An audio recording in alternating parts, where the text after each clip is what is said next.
Good evening, wrestling fans, and welcome to the Jab Wrestling Podcast. We're Jay and Bob, and we're doing the job because the JAB is the place to be. And today, we're talking Survivor Series and NXT Takeover Toronto.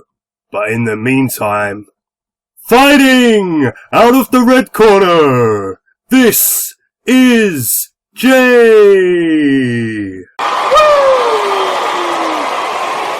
And fighting out of the blue corner, here's Bob.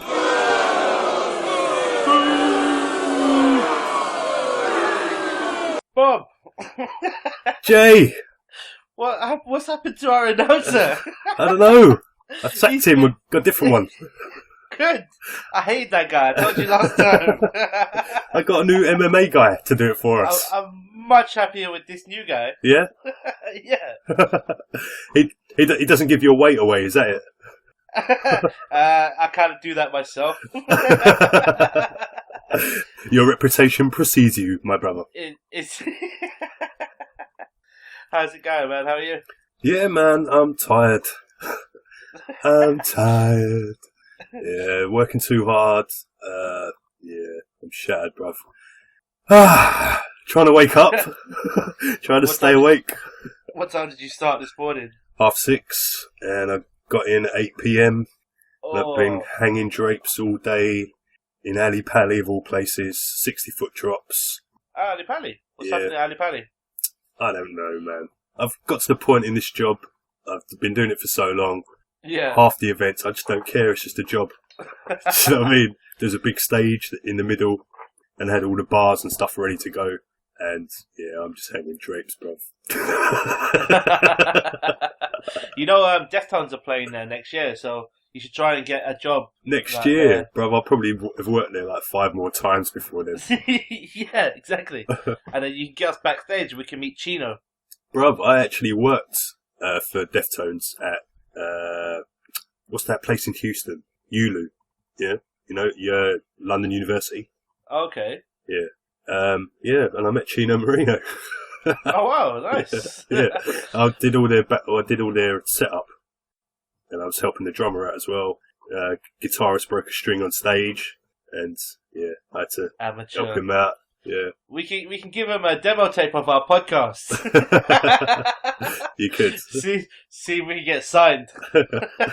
all their roadie guys were American guys though, and I don't know what it is about Americans, man. They're really funny when they come over here, and I think they've got a different system over there. And I think they're very untrustworthy of people because obviously they go from town to town, country to country, and I'm sure everyone has their own levels of what they expect. But it always happens. Whenever we have American roadies, there's always that distrust to begin with. Like, they don't want you touching anything. It's like, why am I here? Why am I doing the job? Why, you know? And then eventually they'll see you working, and then they'll realise, because, bruv, you should have seen the amount of kit they had. They had a whole truck's worth. This place is only a small gig as well. Yeah. Do you know what I mean? And it's like they had a whole truck's worth, and we're saying, half of that sound you ain't even going to need, bruv. This room is so small. You don't even need a drum riser. Get rid of your drum riser. It's fucking huge, bruv, his drum riser. So people are going to be deaf, man. What's wrong with you? Deftones, yeah. It will be literally Deftones. Yeah.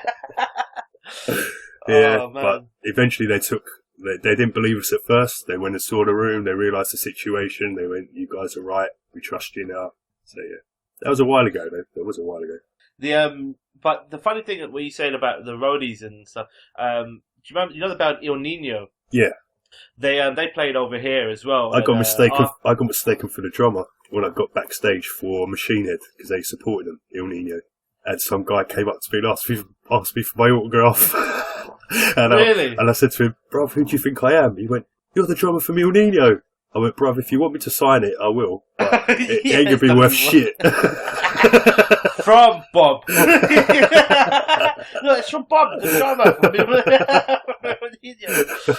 But what was funny, when I saw them live, we was hanging around afterwards, like trying to meet the band. I was with a friend of mine. Yeah. And so she's a pretty blonde, and I was dressed up in black, kind of mellowed out.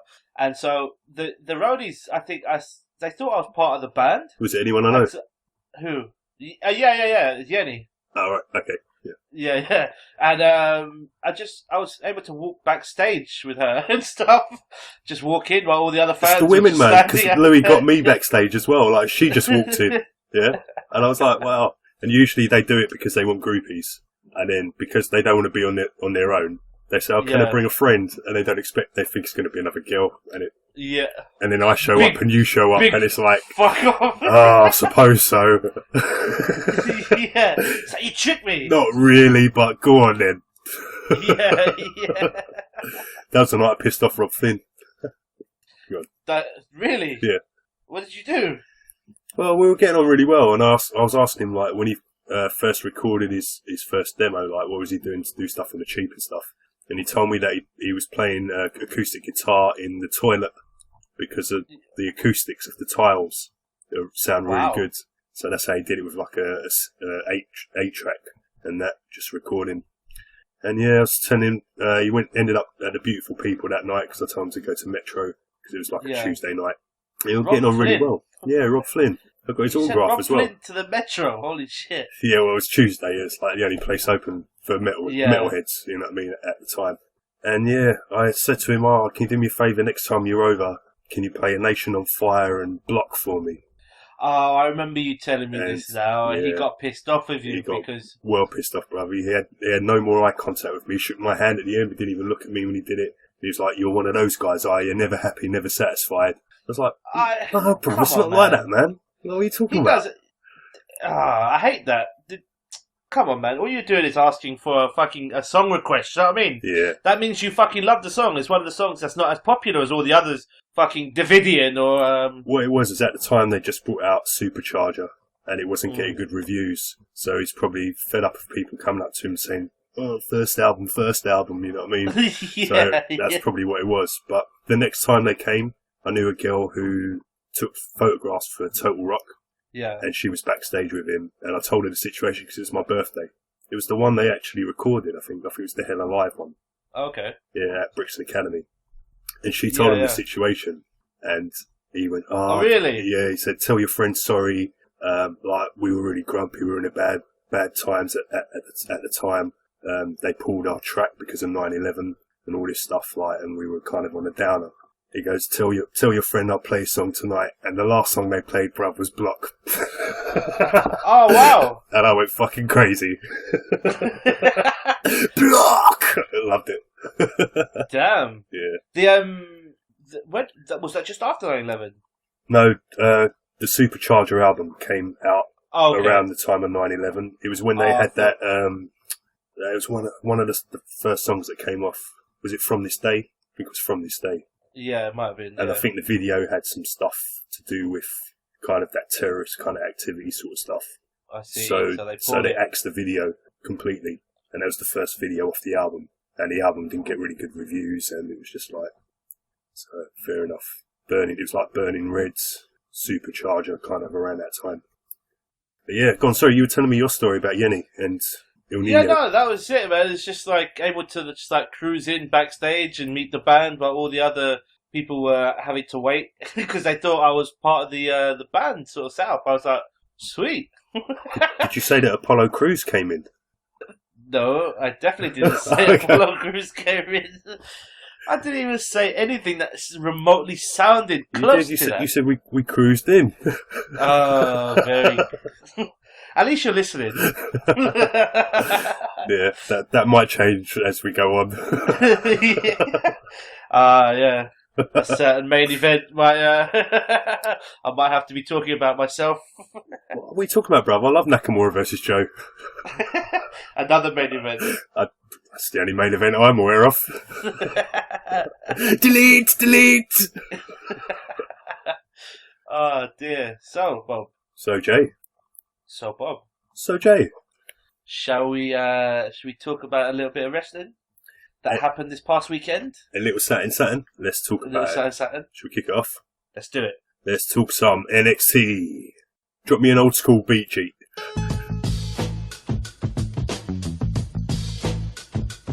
Get down with NXT on JAB. Get down with NXT on JAB. Who's down with NXT on the JAB? Yeah, takeover, baby.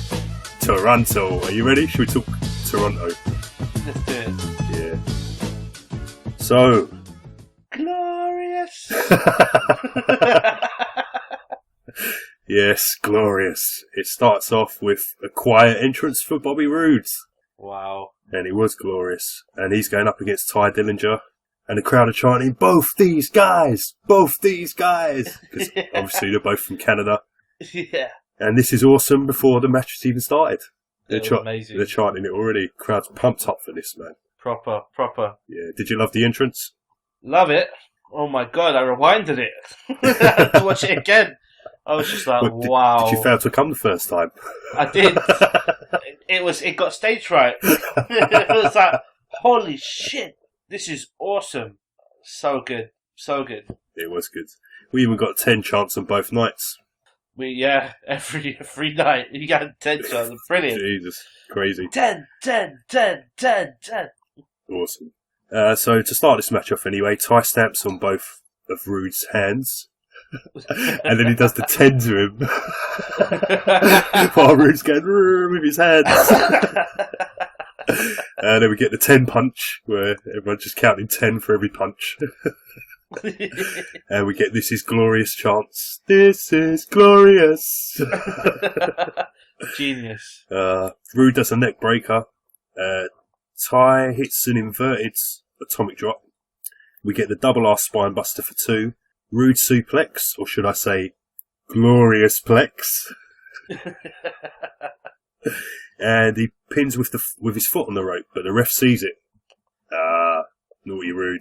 Naughty boy. Ty hits a super kick. Super kick! And both guys go down, and the crowd love this, man. They love this. They love this match.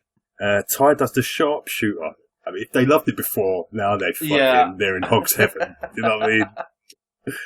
But Roode gets to the ropes. Break! I know, the Japanese are later, sorry. Roode sends Ty into the post, and he hits the jumping DDT for the win. What did you think of this, Jay? Oh, it was such a quality opening match, man. It was. It's simple booking, had the two Canadians open up, but the match lived up to the expectation as well, man. I was talking to you prior to coming on air. I wasn't hot on Ty Dillinger, but he did really well in this match. Both guys just electrified the crowd, man. Definitely. So good. And the opening with the choir, oh man, what a way to kick off the weekend, do you know what I mean? It was glorious. Probably one of the best entrances I've seen. Really? Yeah. Which other one stand out for you, apart from this? I personally thought the Nakamura entrance was Nakamura's one was... it. Oh, even tonight, even on tonight's one as well. I thought the last one was better. Probably. But it probably was. I know what you... this time round they were miming, so they weren't actually playing live, whereas the last time the guy was playing live, so... That's right, yeah. But I suppose Finn Balor, when I first saw his entrance, that just blew me away, man. Yeah. And but this was so close. Yeah. So good. Roode's tailor-made for WWE. He's tailor-made for it. This was a wrestling match. This was a real wrestling match. And there weren't very many bumps in this match. No. It was just pure wrestling, and it was all simple stuff. There was no flip-flop stuff and crazy top rope stuff, and this was all in-ring. None of it was outside the ring. Great wrestling match, man. Props to both guys. Proper props. Yeah. So who's next for these two guys? Where'd you see Roode going to, and where'd you see Ty going to? Well, see, I don't want to give away any spoilers. No, don't. Do you see Roode going for the title? I do. You do? I do, yeah, I do. Do you think it's too soon for a call-up for it? Women's title? The women's title, yeah, man. I mean, that Asuka's pretty tough. Do you think it's too soon for a call-up for Bobby Roode? Too soon, bruv. Half of these guys should be up already. Let's be honest. I know. A lot of the guys they brought up should be back in NXT. Let me rephrase that question then. Is it too soon because of the current layout of SmackDown and Raw and the guys that you've got on both cards who aren't being used properly at all at the moment? You know, you've got guys like Rusev on Raw who isn't doing anything. So, do you think if they call him up now, would he just get lost in the in the mill? Rude will not get lost. The problem is that NXT has become its own brand, and they need guys to sell tickets. Now they're selling big stadiums out. Yeah, do you know what I mean? Doing these shows before the big pay-per-views, and they need names. Liv Morgan isn't going to sell out pay-per-view. Do you know what I mean? Ty Dillinger isn't, to be fair. He isn't the guy who's going to do that. It's your Bobby Roodes, your Samoa Joes, your Shinsuke Nakamura's, your Austin Aries. Those are the guys that are going to sell it out. Team DIY, Revival, Asuka. So they're almost being punished for their success because this card, yeah, well, right. Not punished for their success. I feel they just brought up a load of the wrong people at the wrong time. People like Nia Jax should have stayed there. Kaz and Enzo should have stayed there. Ford Villain should have stayed there. Ascension should have stayed there. There's a lot of people who, didn't really need to come up. Hype Brothers could have stayed there. You're right. You're absolutely right. Yeah. And even Breezango, Tyler Breeze could have stayed there. He could be the NXT champion now and be the next big thing coming up. But now he's just in a fucking jobber team. Not doing anything with him, man. It's bullshit.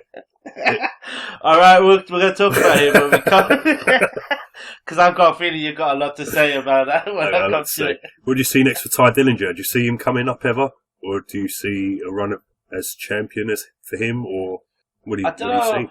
I don't know about champion, and I don't see him being called up. He's been there really long, bruv. He's been there a long, long time. You're right. And not just in NXT, just in WWE. He's been on the fringes at the training facility. Because I think he was brought up to the main roster for a little while, like it's a dark match kind of jobber. Right. And he's probably been there, I want to say 7 to 10 years. He's been there a long time, like almost as long as someone like Ziggler. Like Ryback is another one who was there for years. You know what I mean? Like before he actually became Ryback. So yeah, he's been there a long time. Because I remember, because he was there during the Ohio Valley wrestling days, wasn't he? Probably OVW. It might be OVW or FCW. I don't actually remember him in FCW, if I'm honest. But yeah, crikey. But you see, let me throw that question back at you then. Do you think it's a good idea to call him up now? Or will he just be another Apollo Crews? Yes, because that chant is over. But it was over in Canada, because he's Canadian. Trust me, that chant is going to be over now, because everyone's seen that 3 days running, everyone chanting 10. Yeah. That chant is over. Pure over. And if they bring him up and he does the 10, that's it. Just let him work it out. Put him on a SmackDown. You don't have to put him on Raw. Put him on SmackDown, let him work it out, and give him some... He could be fighting guys like Crews and making them look better. Fighting guys like Kurt Hawkins or Jack Swagger. There are guys on SmackDown that aren't being used. So, he could be fighting these guys, and then at least you've got something. It's not mid-card, it's like lower mid-card, but, and then he'll break out because once people start doing the 10 count, that's it. You know what I mean? Yeah. And I know WWE will say the same thing. It's the chant that's over, not him, like they did with Bryan, and they were wrong about that too. Wrong? Wow, that's a slight understatement. They'll still pretend that's the case sometimes. This is why Stephanie McMahon goes out there and does the yes chants, as if to say, look, I can get him to pop too. And she even tells you on the show, look, see? Yeah, I know. Yeah, you're not over Bryan. Yeah? Fucking Stephanie. Winds me up. There's a conspiracy theory that's one of the reasons why they don't want Bryan to wrestle anymore, is because Stephanie wanted the yes chants. Yeah. Yeah. I was watching something on YouTube about the conspiracy theories, and some of them were hilarious, and that was one of them. I was just like, wow. I know the McMahons are, but I don't think even they would stoop that low just to get themselves over, just so they can have the yes chance. Well, maybe HHH isn't as all the man we thought he was, if he's not getting Stephanie to give him some yes chants, Oh, well. Our next match, Jay, is the final of the Dusty Classic. And it's the AOP, the Authors of Pain, versus TM61. And apparently TM61 is an area code in Australia. Or sorry, I think 61. I don't want to say TM is, but 61 definitely is. Unless it's Tasmania 61, I don't know. You know what? I wanted to Google. I was watching Takeover, and I thought I need to find out what TM61 stands for, man. And I was going to Google it. I totally forgot. Yeah, one of the announcers said it. I'm sure on like an NXT, but I don't know whether they're bullshitting or not. They might just be giving them something. So yeah, it's a shit name. What can we make up? Okay, yeah. Americans won't look into that. That'll be fine. Yeah. They're Australians at home going, "You're talking shit." Yeah, what are you talking about, mate?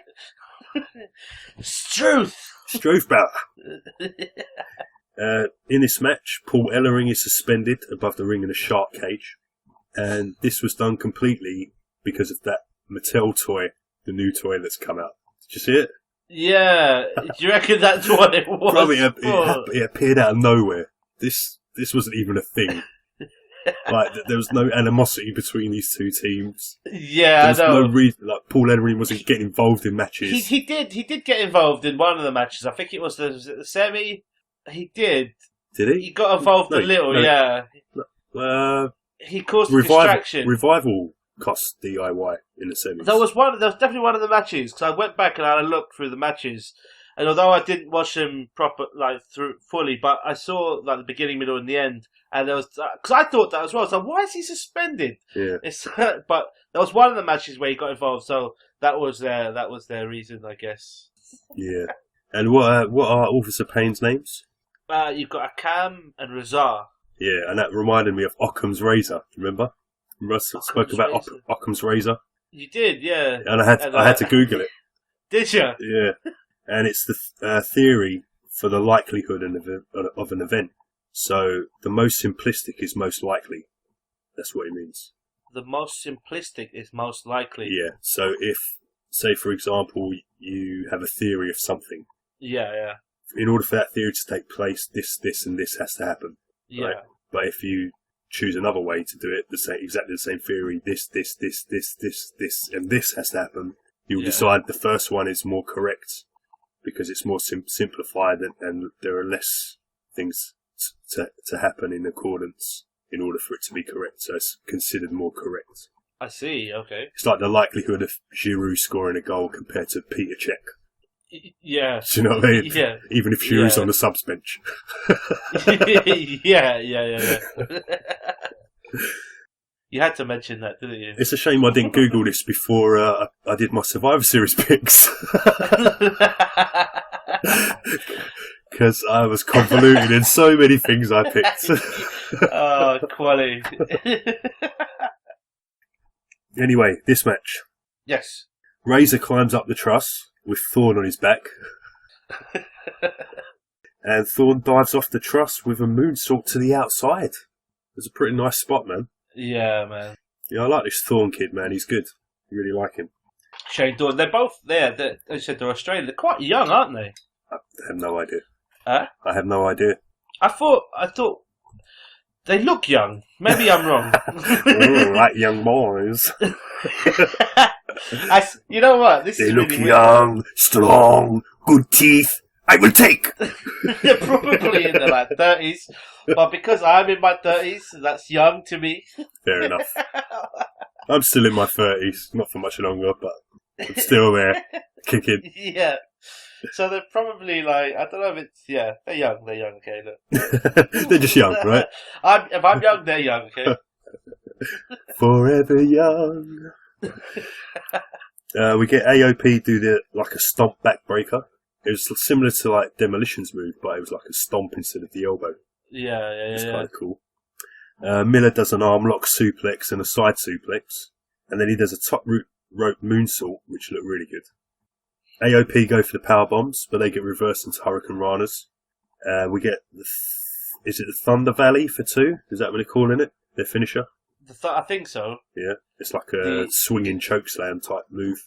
Yeah. Springboard flips to the outside, and we get Paul Ellering throw the chain into the ring, just like my good friend Ron Simmons. Was that Ron? Yeah, I know, that Teddy Long, man. I'd stay away from him, bruv. I know he sent you a Christmas card, but like, don't send him one back. Alright, got it. No, he's a nice man. Maybe he can book you like a tag team match player. Holla, holla. Oh, dear. So yeah, Ellering throws the chain in, unbeknownst to the ref, and AOP tries to use the chain, but it flies into the crowd. Did you notice that? Now, this is a botch, isn't it? Bro, this is a lawsuit. This. If you got whiplash from that chain, bro. That just came flying, bro. Bro, that's so funny. That is your. This. Oh man, that's quality. But it was definitely it was 100% a botch, wasn't it? It was. Maybe he's meant to get rid of it, but like not to the extent that he did.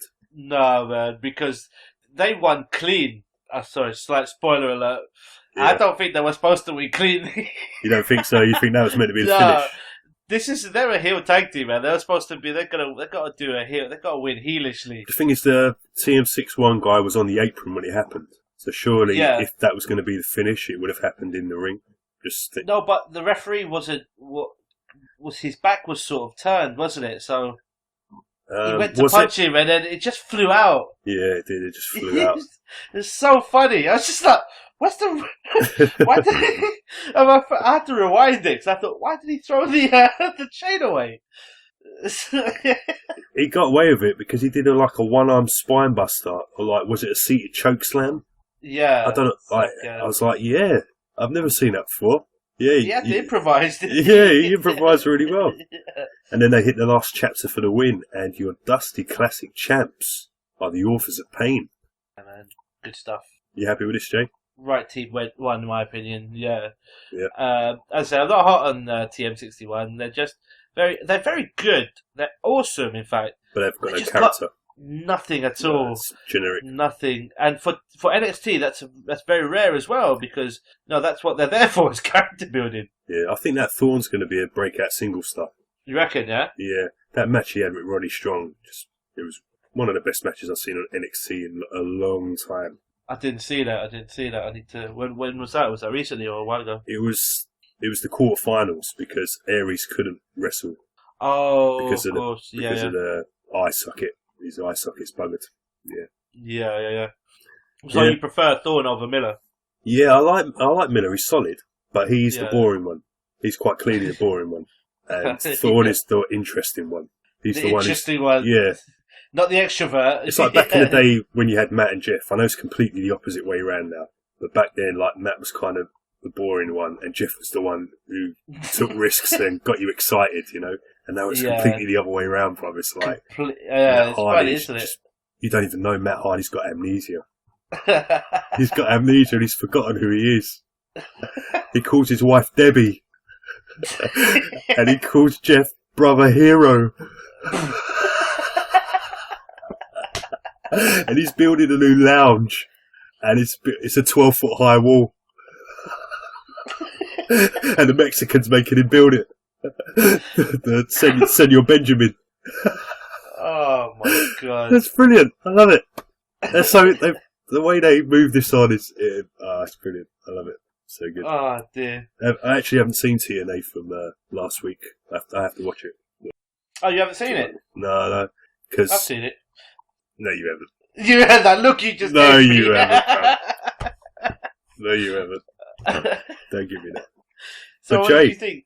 Go on. Yeah. Sorry. No, were you happy with your Spain going over in this match? Yeah, I had a feeling they would. And I had a feeling it would happen the way it happened. Yeah. Although the commentators kind of, because when the chain fell into the ring, they were like, "What? Did the chain fall off the cage?" No, you moron. No, they said the padlock. They thought the padlock. I'm like, why would he have taken the padlock off? And now if the door swings open, he could fall out. You know what I mean? That's a stupid idea. What's he gonna do? Try and escape? That cage looks a bit wonky up there, bro. It does. It wasn't stable, man. Mate, I wouldn't have been. I hope they had a 2-ton motor. If they didn't, someone didn't strop that properly. Oh dear. Yeah, let's move on. Jay, you finally got to see your mate. My mate? Oh, HHH. Yeah. HHH, Dustin Rhodes and William Regal came out to present the trophy to him. Indeed. Yeah. And Ellering was holding up their hands going, "They're mine! They're mine!" Like an old school promoter would, you know what I mean? Like when he's found some great boxer or something. Yeah. Hands up, he's mine. Yeah. Do you see, Authors of Pain, they could be a force to be reckoned with if they get called up, you know. They could be, they could form a great stable, like if Triple H aligned them, say, with, I don't know, something like Kevin Owens as like their enforcers or something. Do you remember like Rosie and Jamal? Do you remember 3 Minute Warning? We thought the same about the club.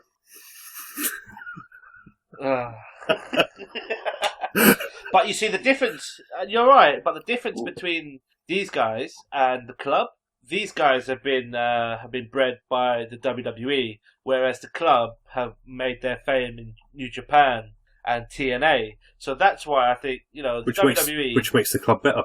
Yes, it does, but what I'm trying to say is that, you know, they will always... It feels like they're being punished because they're from New Japan, they had great success out there. Their success wasn't because of WWE, it's because of other promotions. That's what their success was. So it's like WWE are just trying to stifle them. I think that time has come and gone. I don't think that's the case anymore. They wouldn't be signing the TNA and New Japan guys if that was the case, and bringing them up and putting them over. AJ Styles is a world champion, bruv. Nothing more needs to be said. But that's just he's not even been in the company a year, bruv. Came in at the Rumble. As soon as you meet the guy, it's just like, yeah, he's going to be the champion. Because he's the face that runs the place. I just think, I feel sorry for Duncan Carr, man. Yeah. But you never know. We'll talk about that later. I'll tell you who I feel sorry for. Who's that then? No one, because this next match was the best match of the night. The NXT Tag Team titles, Revival, your champions, against Team DIY in a 2 out of 3 falls match. Oof. And the Revival have got t-shirts that say, "No flops, just fists." yeah. This is going to take a while for me to call. Just sit back and enjoy the ride, Jay. Go for it. DIY do a double drop kick. We get Revival doing atomic leg drop, which I've never seen before. Gargano does a overhead belly to belly. We get a leaping neck breaker, and then Gargano gets caught doing a springboard DDT, and Revival hit the shatter machine for the first fall. That first fall was sick, bruv. I know. That was sick. I thought he drilled his head into the ground. He's dead. He's dead. Wow. And we get no bell to start the second fall, even though the ref called for it. I didn't even notice that. Is that really? I think the timekeeper must be sleeping, bruv. Sleeping? Sleeping on the job. We get Roughhouse Tactics by Revival and Gargano, and they're cutting the ring in half. This is great heel work. Dawson does a gory special. Gargano does a spinning DDT to Dash while kicking Dawson in the face. So many good spots in this, man. Gargano goes to tag Ciampa, but Dash appears from under the ring to grab his leg. And the tag is made, but the ref is busy admonishing Dash and doesn't see it. Revival broke every rule. Every rule in this match. Every rule. Like, every rule that was ever made, they broke it. Every rule. They're the quintessential heel tag team. At one point, I thought there was no tags in the match. It's just so mad. It was quality. Ciampa decides to chase Dawson, and the ref gets Ciampa out of the ring while Revival hit an illegal heart attack too. Not only was it a heart attack, it was an illegal heart attack, bro. Why was it illegal? Because he didn't tag him in. Oh yeah. He made Ciampa chase him. The ref was having to go at Ciampa, and they just hit a heart attack. Yeah, he's a huge Heart Foundation fan, wasn't he? Yeah, big time. The crowd loved that, man. Big time. We get a top rope side suplex countered and Gargano makes the tag. Ciampa does like a reverse Rough Rider.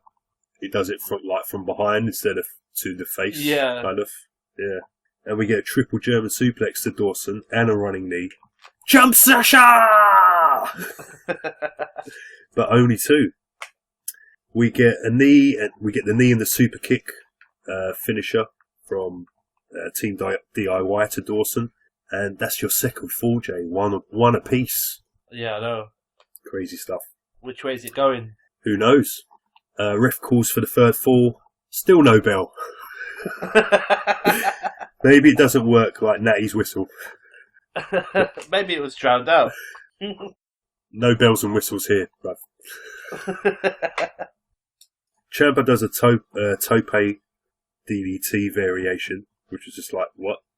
And then he does a DDT similar to Orton, but it was kind of weird the way he did it. Gargano does a flip DDT for 2.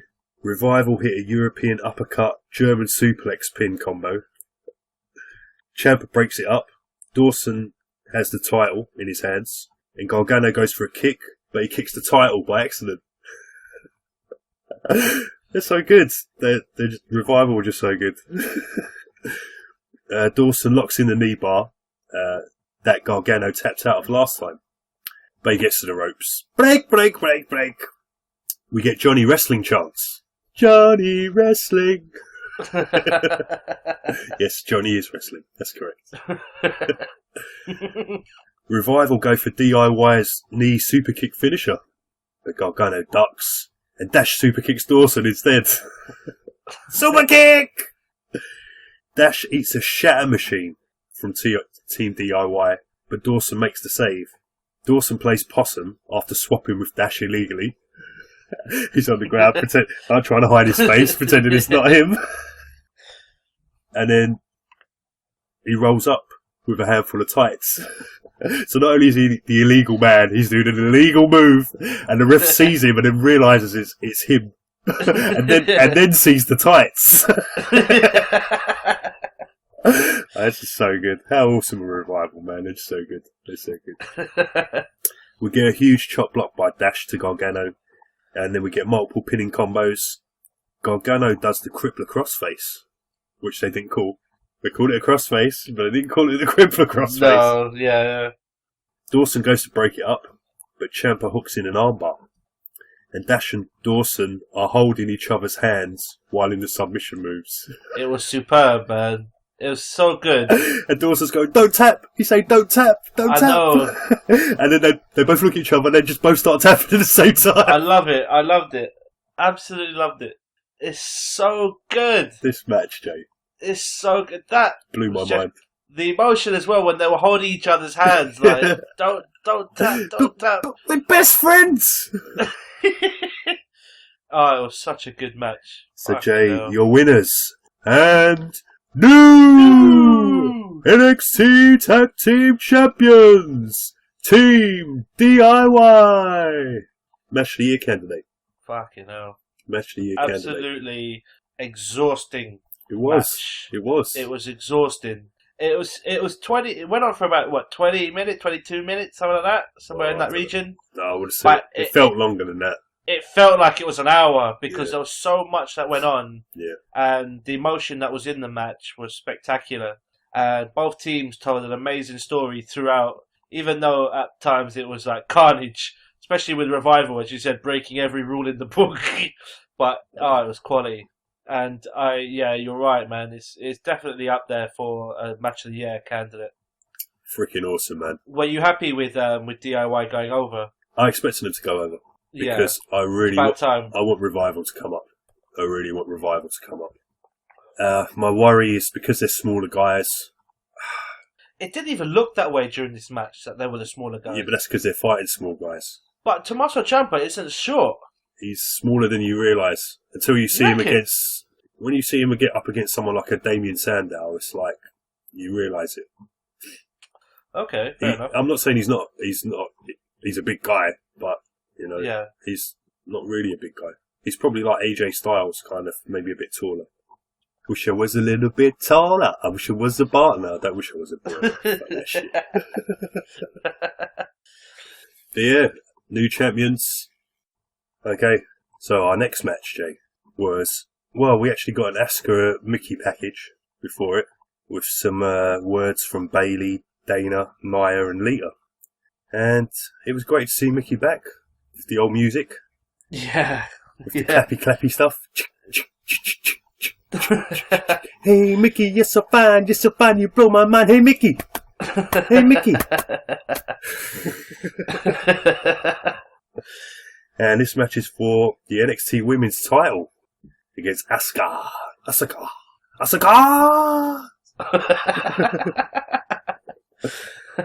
And there's Asuka masks in the aisle and in the front row in the crowd. That's a nice touch. Well, otherwise the crowd are really organised in Canada. Yeah, they must be. Or maybe they just all wear masks. Yeah. Maybe Occupy took over. And we get Asuka's gotta kill you chants. I know, I thought it's a bit harsh. Yeah. Match hasn't even started yet. Yeah, I know, right? But we knew it was coming. Mickey holds the second rope open for Asuka, but she decides to go through the first rope instead. It's a bit cheeky. We get a hip attack to the outside, and Asuka holds the second rope open for Mickey. Mickey just blows her a kiss and goes through the first rope herself, and Asuka just hip attacks her to the outside again. To say, don't take the piss out of me, Mickey. Don't take the Mickey. Yeah. Mickey does a Rana to the outside. Asuka hits a German suplex outside, which was pretty sick. The ref stops the count to check on Mickey, and there's a guy chanting, "Trish's lover." just one guy. Just one guy. But I can hear him clear as day. It's probably Magnus. You never know. Stiff kicks by Asuka, and Mickey asks for more. She's calling her on, saying, "Come on, give it to me, Asuka, give it to me." Mickey does a one-legged Boston Crab and turns it into a double-legged reverse Indian Deathlock. Oh my God, Jay, what the fuck? That's my favourite move, and she did it with 2 legs, not with 1 leg. It was crazy. She's so good. She is. She's so good. Why are people like Nia Jax and Dana on the main roster, and Mickey, James, and Asuka are in NXT? That just beggars belief to me. But mate, you could say that about 90% of the people on this card. You could say about everyone but TM61, Authors of Pain, and maybe Ty Dillinger. Even Authors of Pain. Not yet. I still think they need time. Give them time. No need to rush them. Don't need to rush them at all, no. No. But they wouldn't be out of place if they got called up. I'd see them as being then the next guys to go against Team DIY. Seems the most obvious choice, doesn't it? Yeah, absolutely. Yeah. Asuka gets to the ropes from the Indian Deathlock. Break! Hey! Never has it been more appropriate. And Mickey slaps Asuka, and Asuka just smiles at her. Mickey hits a neck breaker, there's a flapjack, a little nip up, hits the top rope Fez press pin, and then Asuka hooks in the arm lock. Mickey does a spinny Mickey kicky. And the Asuka lock is fended off for a pin attempt for 2, but it's reversed into a headlock chicken wing, and Mickey taps out. What do you think of this, Jake? Great match, man. Can I go as far as to say it's probably expected this outcome? Yeah. But there were points. Yeah, but there's points in the match where I thought, okay, what if? Yeah. What if she's going to be sticking around for a lot longer? Because there were points where I thought she's going to win, and then she didn't win. Yeah. I wouldn't have minded to see Mickey win. I really I've always been a fan of Mickey James. Can you see Mickey being in a tag team with Sticky? Sticky and Mickey. I would love that tag team. I bet you would. I would love it in more ways than one. But a solid match, so very good. Yeah, it was a good match. And to follow that last match as well, props to both girls. Absolutely, you know what absolutely. I mean? To keep the crowd even interested after that. You're right, because that 2 out of 3 falls was something else, and to go on from there and to do what they did and keep the crowd interested, and they went on for a fair amount. It was about like 15 minutes or something. Yeah, they did. Such a good match, and Asuka's very good. She is. She's very good. She's like the female version of Nakamura, isn't she? She's got great character. Kind of, yeah. I see where you're coming from with that.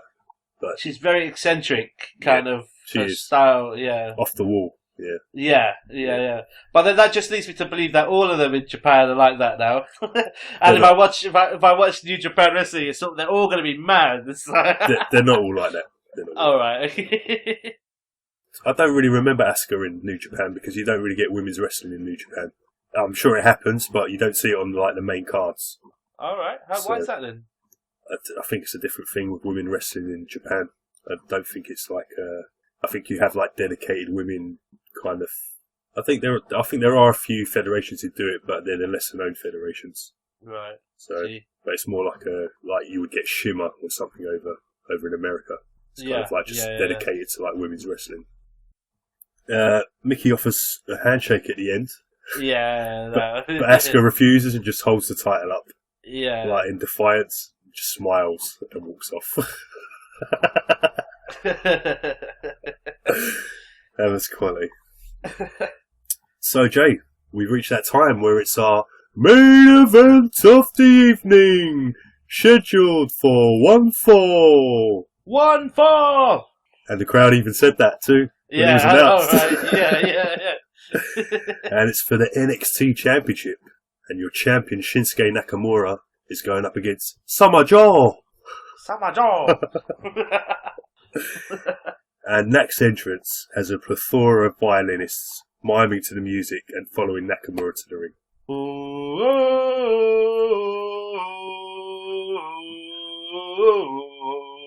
So good, man. It's quality. It was like a gig. Yeah, and some of them like headbanging and proper getting into it as well, man. It was like in the ring as well. It was like almost like rocking out. I was like, this is awesome. It is so good. And he's glorious. He plays to it also well. Sorry, say again? He plays to it all so well as well. Oh, yeah, he loves it. It's beautiful. It's a beautiful thing. And if Glorious didn't happen earlier, this would have been the best entrance of the night by far. I actually preferred this one like slightly. Yeah? Yeah.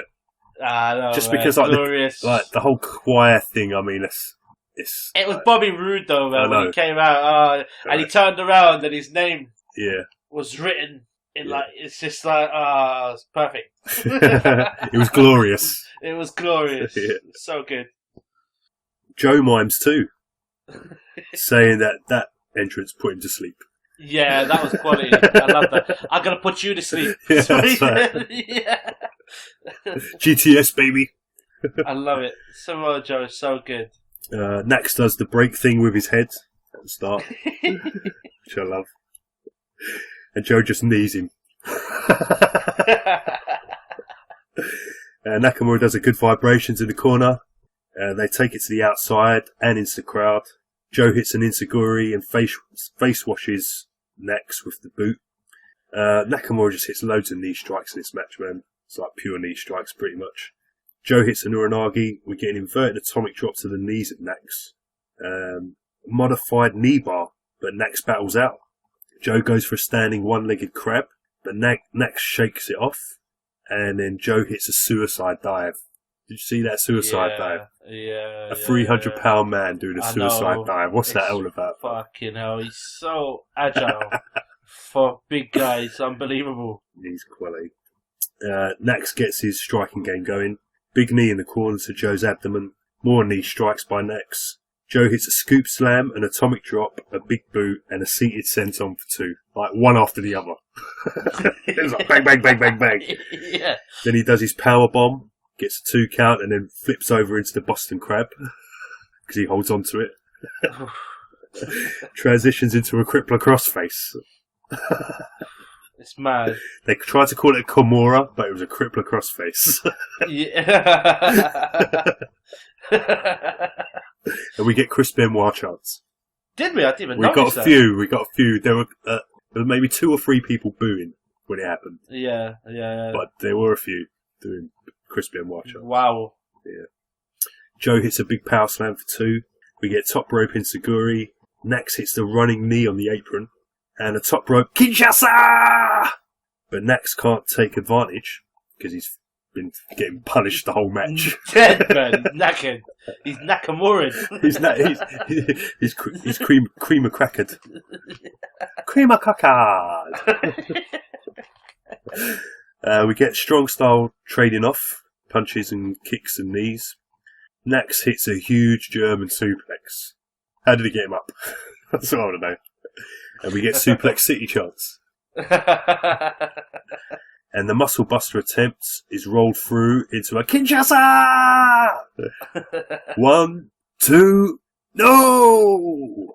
Joe kicks out of the Kinshasa, bruv. I know. I thought it was over. Well, if you've watched New Japan, you know that he hits that like 6-7 times and still loses sometimes. Joe with the sleeper, but he can't scissor the body for the Kimura clutch.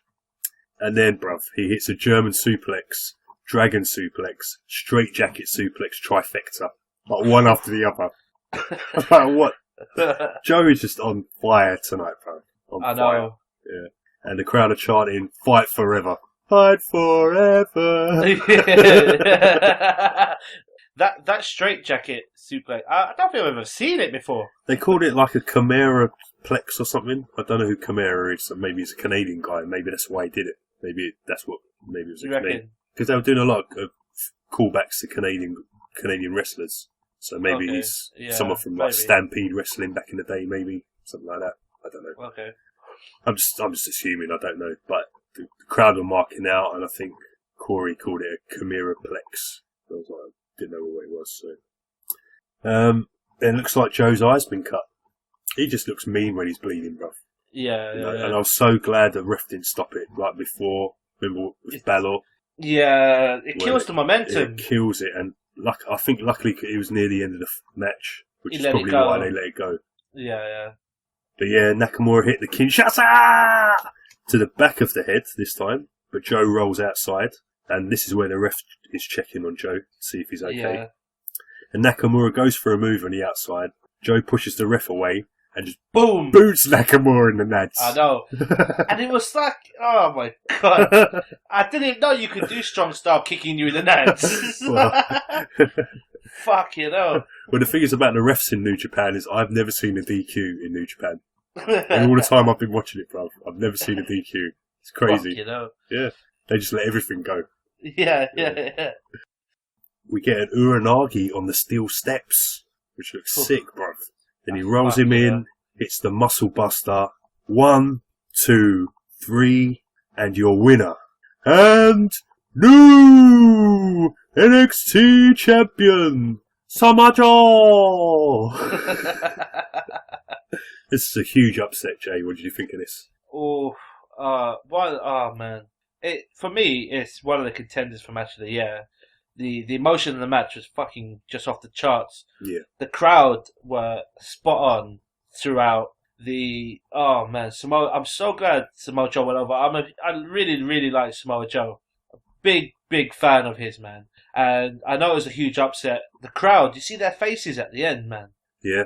They were shocked. They were shocked, man. It was a bit like Take a Streak. He was, yeah. Just on a slightly smaller scale. It was a good kind of shock. It was like, oh, wow, they got me. Yeah. Like, kind of, I never expected that. You know what I mean? Whereas with Lesnar, I think it was more, damn you, WWE, for ruining my streak.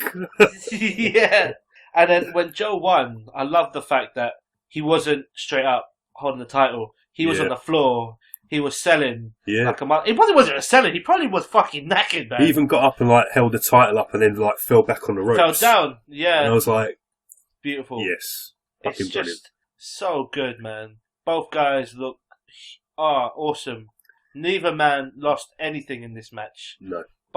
Their stock for both guys went up hugely. And Samoa Joe, can you imagine him on the main card? Matches against like AJ Styles, man. Oh, Both of them, God. bro. The thing is, I've Oh, already seen these. absolutely. I've already seen these matches. Yeah, I know. The question is, will Samoa Joe and AJ Styles ever replicate what they did in TNA? And I would say to you honestly, probably not. Why? Because what? Because they won't be given the chance to go out and wrestle that kind of match unless it's like a big match. And are they going to give them that opportunity? That's the question. Oof. Even, Samoa Joe against Kevin Owens, man. Oh, God. Shinsei Nakamura against AJ. That could be like a mirror match, the Joe KO match, because they're both kind of short, stocky guys. Yeah. Quite agile for their size. That could be like a mirror match. You know what I mean? Like, yeah. And Joe is just one of the best heels. Yeah. Oh, he's so good. Such a brilliant heel, man. Yeah, he is. He's quality. I loved it, man. The only problem with this match, Joe, do you know what it was? You called me Joe. I know. I just realised that when I said it. Summer Joe. Summer Joe. Do you know what was wrong with this match, Joe? What's that? The monkeys in the truck played the wrong music. What? They played the wrong music. Oh, what, for Joe? Yes. Yeah, I know. And then they turned it off. And then they put his proper music on. Yeah. They put some hip-hop shit music or something. I don't know what they were playing. What was it? I don't know. Weird. So I was listening to it and I was like, what is the mean music? It was probably like the original one they never used for him. Maybe, yeah. And then eventually it played and I was just like, maybe that was a different version? It was weird. Yeah, I noticed that. Well, I'm going to give the monkeys in the truck my dummy of Toronto takeover. Dummy, yeah. Man, I thought it would have been, I think it was Rizal who threw the chain away? Yeah, he did. He was close to dummy of the week for me. He did. But we'll give him the benefit of the doubt that he meant to do it. Yeah, but to me that was like, for that moment as well. I know. And then Joe's not even getting his music played. Like some random hip hop things playing. You're like, oh, what's going on, man? Is this your mate's band or something? If you're gonna play anything, play our entrance music to the Jam Wrestling Podcast. Damn right, bloody hell. That would be some great music. Indeed. You could do a little remix. Dan, dan, dan, dan, dan. So Joe is now the first ever two-time NXT champion. Brilliant. But there's a little caveat here, Jay. Go on. Because in a few weeks' time... Yeah. Because my thought here, right, was that means Nakamura's... I thought Joe was going to lose, and I thought Joe would be the one who came up. Yeah. But now he's won. Obviously, he's going to stay there. Yeah. It's almost like winning the title as a punishment. Yeah. It means you're staying. And you're not going anywhere. Yeah. So now I was thinking, maybe it's likely that Nakamura's the one who comes up. Maybe you see him in the Rumble or something. But then there is a little caveat, because in a few weeks they're heading over to Japan, NXT. Okay. So I'm wondering, is it possible that Nakamura wins the title back in Japan and Joe comes up? That would be, I think, that makes a lot of sense. It does. Yeah. It does make a lot of sense. That pop for Nakamura winning the title back in Japan would be huge. But then you've got to have a third match, man, between the two guys. Oh, that is the third match, that will isn't be it? the third match, yeah. That is the third match, yeah. The thing is, we probably won't see it. Or they might just have highlights of it or something. Oh, what? It's got to be on the network. No, I think it's just a Japan house show, as far as I'm aware. How can you just go to Japan and have a house show? It's got, come on. That pop for Nakamura would be off the chain. It's because I think it's because they didn't have a takeover. Because I mean, all their house shows, all their actual television shows are from Full Sail, and it's only the takeovers that aren't. Yeah. So it's a house show. But Joe won it originally in a house show, didn't he? From Balor. Was it a house show? I think so. They did one where there was a house show win. I'm sure it's Joe against Balor. Nah, but wasn't that the one where it was just them two and there was no other matches on the card? Hey? Am I thinking of something else? There was one where it was the match and it was just that was the only match. Oh, the only match on the whole show. Yeah. Yeah. That was a different one, I think. Oh, okay. Yeah. I'm pretty sure Joe won. Yeah, I'm pretty sure Joe won the title in the house show. But yeah, awesome NXT Takeover. Toronto crowd were brilliant. 2 match of the year candidates. Not a bad match on the card. Great to see Mickey James back. Bobby Roode's going onwards and upwards. The tag team division starts to repair itself. Absolutely. Yeah, everything's going good right now. Just I think really the women's division is the only thing that's struggling right now. And Mickey James, is she sticking around? Do you know, or is she? Well, She's a one-off appearance. If I was them, I'd put her on Raw or SmackDown straight away. She's ready to go right now. You just said that the women's division of NXT is weak. It is. And it needs repairing, and this would be a good addition. Yeah, but you've got Asuka there, and you've got Ember Moon there. So that's good. To me, I think that's your next feud. Yeah. And then all the other girls are just going to have to raise their game, and I'd send girls back down there. Even they're not using Alicia Fox. Send her into NXT. You know what I mean? Send Nia Jax back down there. Send Dana back down there. They've done this before, so I don't see why they can't do it now. Exactly. Yeah. So, yeah, good stuff. Did you enjoy NXT, Jay? Nah, fuck it, it's shit, man. I thought, why am I watching this fucking nonsense? Would you give it a thumbs up then? Thumbs up for NXT? Double thumbs up. Yes, we loved NXT. Double thumbs up. I would say I think that's probably, it's definitely my favourite WWE thing of the whole year so far. Yeah, possibly. All the takeovers are good, but I think that's probably been the best takeover this year. It's the best takeover, no doubt, yeah. Yeah. I'm just thinking about other WWE pay-per-views. That goes without saying. Because to me, every time there's a big, massive pay-per-view and a takeover, the takeover is always better than the pay-per-view. And it proved to be the case again. Absolutely. And I watched this NXT takeover. I watched it after Survivor Series.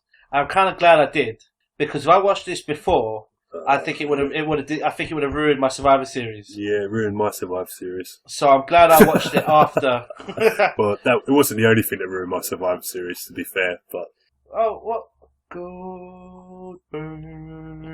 I don't know who that is. Goldberg. Is that some Jewish guy? I don't know. Does he work for Goldman Sachs? Maybe, I don't know.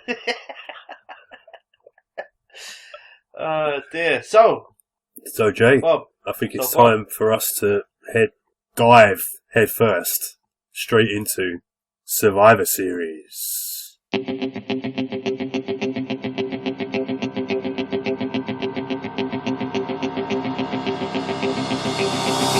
Jab, jab, jab, jab, jab, jab, jab,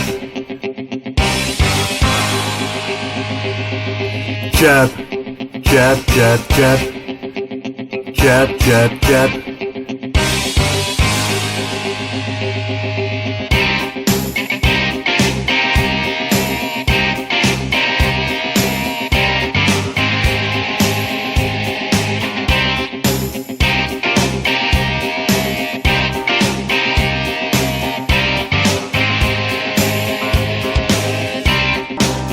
It's the 30th Survivor Series, it's 5 on 5. Fight for pride of the brand that you reside on. It's the 30th Survivor Series, it's 5 on 5. Who's gonna win in the end? Who's gonna be the survivor?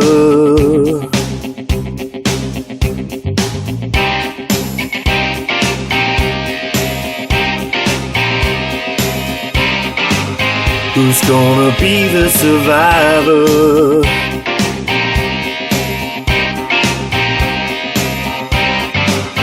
Who's gonna be the survivor?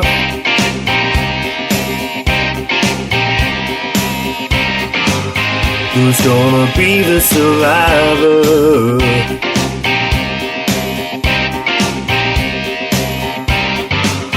Who's gonna be the survivor? So, Bob, I'm gonna not do this pay-per-view the justice you did NXT, because the descriptions just now were epic. Oh, thank you. You're very welcome. But so I'm going to go straight into this. But I need to start off by saying the pre-show I completely missed. Okay. And now I know that we had the cruiserweights. It seems like we've seen this on numerous occasions the 6-man tag. Yeah. It was T.J. Perkins, Rich Swann, and Noam Dar, and the faces went over again. They did. The heels of Drew Gulak, Tony Nese, and Arya Daivari. So I think this is like the third pay-per-view in a row where we've seen a triple threat, a 6-man tag with the cruiserweights, and all three have ended up with the faces going over. Is that right? As far as I'm aware, Yeah. yeah. I mean, I don't see the problem in why didn't they just add 4 more cruiserweights and make it a 5-on-5? That's what I don't understand. That's a very, very good point. Yeah. It's like, it's so easy to do. Yeah. Did you see the match itself? I did, yeah, it was decent. Nothing you haven't seen before, bruv, if I'm honest. Nothing you haven't seen before. It wasn't like, I mean, yeah, it was just, yeah, the same thing. I was kind of upset I didn't see Lindsay Dorado. It's like he's been doing so well and they didn't even put him in the match this time. Okay, he got bumped for Noam Dar, did he? He did. He got bumped, but Dar put in a good show for himself. Dar, Swan, and I'll be honest with you, I don't even remember the heels doing much in this match at all. If I'm honest, I think Nese was probably the standout. I do like Daivari's character, but I think Nese was probably the standout on the heel side. But it was mainly all about Rich Swann. Did Swan get the pin? Did he? I think he did. Don't quote me on that though. I think he did. The second match we saw, I didn't see that you saw. Hopefully, yeah, I did see this. Was Kane versus Luke Harper, and Kane goes over Luke Harper again. Well, not again, but Kane's on a little winning streak again. Like, what was this? This was a good match, man. It was a good match for like a big guy match. Usually, big guy matches are pretty long and boring and strikes and not much else. And yeah, this was a good match. I mean, yeah, what you'd expect from both guys, really. Yeah. And at least it had a bit of storyline to it as well for a pre-show match. Yeah, because they were involved in the whole feud between Orton and the Wyatts kind of thing. Yeah, exactly. Yeah, so Kane went over in this match. He did. So the opening match of the pay-per-view was the 5-on-5 traditional Survivor Series elimination match for the women's division. And this featured Team Raw, who consisted of Charlotte, Sasha Banks, Bayley, Alicia Fox, and Nia Jax. And they were up against the team from SmackDown of Sticky Bella, Carmella, Alexa Bliss, Naomi, and Becky Lynch. Now, we had drama right from the off in this match, Bob. We had a backstage segment where Sticky Bella was on her ass, and she had been attacked from behind. And the doctors who were on the scene immediately... Oh, right. Sorry, you said she was on her ass, and then you said she got attacked from behind. I was thinking, how could you do that if she's sitting on her ass? She had previously been attacked. Ah, I see. And Daniel Bryan was there, and Natalya shows up, and they rule that she's not going to be able to compete tonight. That's correct. And Daniel Bryan sends Natalya out in her place.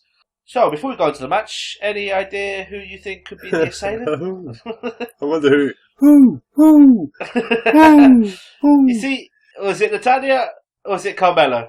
Do you think it's too obvious to be Natalya? It's too obvious to be Natalya. Carmella was at ringside and she was smiling away. But it could be Natalya. It makes sense, wouldn't it? What? It could be Charlotte. That's true. She was smiling away. It could be, yeah. It's Natalya. We know it's Natalya. Yeah. We know it's Natalya, man. Come on. Yeah. So Natalya is a late last-minute substitute. Just happens to be there. Just happens to offer her, you know what I mean? Yeah. It's the only thing we can do. Yeah. What else can we do, Daniel? You're right, Natty. You're right. Go out there and wrestle for us. Yeah. This is a great booking decision because a lot of people were upset that Nikki was the captain when Becky's the champion. Yes. So and Natalya is and that Natty wasn't in the match at all. So and she's the Canadian, and so it got a huge pop. Huge pop, when she came out. So wow, okay. Where do I start with these matches? Did she let one go again? Was that the huge pop?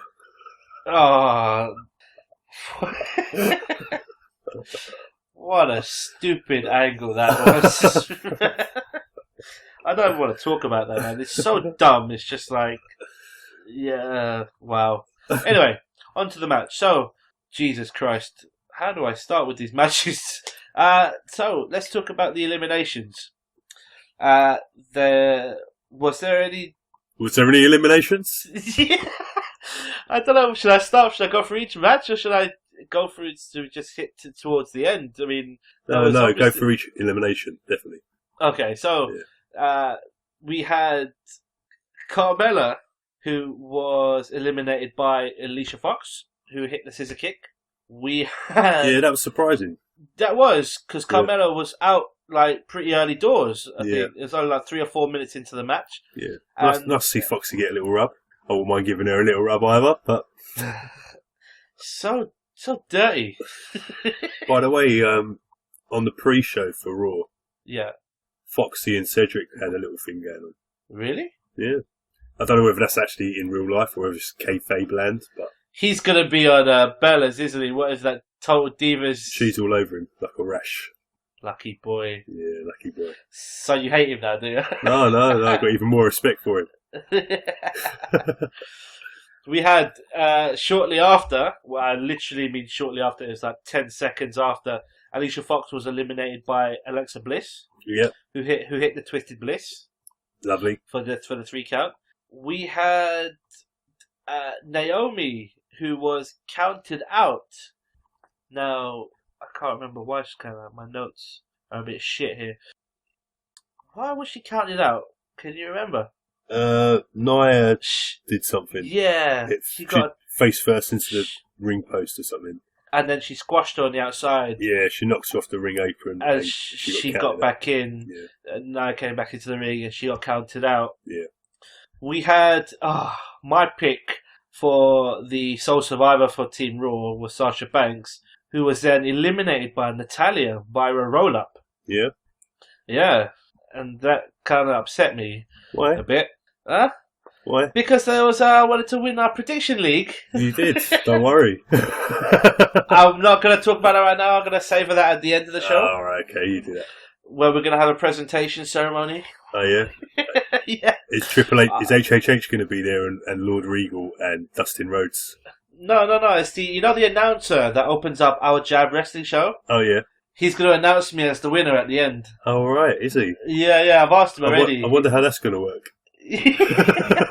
Don't worry, I've already slipped him some money. He's going to do a nice little presentation ceremony. Oh, have you now? Yeah. Yeah? Where the fuck is it then? I'm not giving it to you. I'll give it to him. No, but like I'm the go-between. You know, I've got to take my cut. What, you his agent, are you? Yeah. And so Sasha Banks was eliminated by Natalya. Natalya was then eliminated by Charlotte. You know what? There's a trend, there's a theme here. Yeah. If you get the pinfall, you really should run away. Yeah, you should. Because you're going to get eliminated next. Who beat Natalya? Natalya was hit by the big boot from Charlotte for the 1-2-3. Yep. Then Nia Jax tapped out to the disarmer from Becky Lynch. Were you surprised by this at all? Because I think you called out that she'll get a sort of a count out or something. They didn't protect her, but I got to be honest with you, I'm not hot on Nia at all. So I'm glad. I like Becky. I think Becky's the best face. Yeah, and absolutely. It gives her bragging rights as well. Maybe Nia goes roughshod on Raw, and she's always got that. Well, you can't handle Nia Jax, but I beat her. I made her tap out. Absolutely. Yeah, and so the right. If she was going to lose, she lost to the right person. Yeah, I still don't think it should have been a tap out, but I'm glad. I'm kind of glad it was. If I'm honest, you prefer the count out or the pinfall? It would have been smarter business to do a count out or a DQ. I would have thought it would have been something like Nia Jax pasting someone, and then the ref breaks her, and then she keeps going back and pasting them, and she gets. And eventually the ref just says, "No, that's it. DQ. I've had enough." You know what I mean? Sure. That would have made her look huge. So they kind of missed a trick there with it, but absolutely, I don't think she's ready. So absolutely. Alexa Bliss was then eliminated by Charlotte. Charlotte, I think, was the only person that got 2 pinfalls in this match, and so then we have Bob a 2-on-1 situation where Team Raw have Charlotte and Bayley up against Becky Lynch. Yeah. And this is quality. It was between Alexa Bliss getting eliminated and then it becoming a 2-on-1. There was about a 4 minute spate, and Becky did fantastic, but then ultimately she lost, and Bayley hit the Bayley to belly suplex for the 1-2-3, and Bayley pinned the SmackDown Women's Champion. Yeah. And Team Raw win with Charlotte and Bayley as the final survivors. And Bob on our pre-show called this match spot on. And he got 7 points in this match. And at this point, I'm thinking, oh shit. Don't worry, bro. I think this is the only match I got right. Started well, didn't finish well. Sounds like Arsenal's title season every year. What was your? Were you happy with Raw going over in this, or did you want SmackDown women to go over? I'm a big fan of Becky, but I felt that this was always going to be Raw's to take. And to me, Charlotte and Bayley was perfect because it sets up the next feud. That's what I said at the time. I was like, also, but Bayley's kind of coming up, and Charlotte saw her as the weak link in the team, and this was Bayley's way of showing she wasn't. And it was good that she got the. I'm gutted because it was against Becky, but looking at it without bias, it's like it makes sense for Bayley to get the last pin, as if to say, I won the match for our team. She didn't actually enter the match too much, Bayley. No. I think that was actually when she got this pinfall. I think it was probably one of the only times that she got involved in the match. Yeah, they protected her, which is smart. I mean, there's so many girls in this match.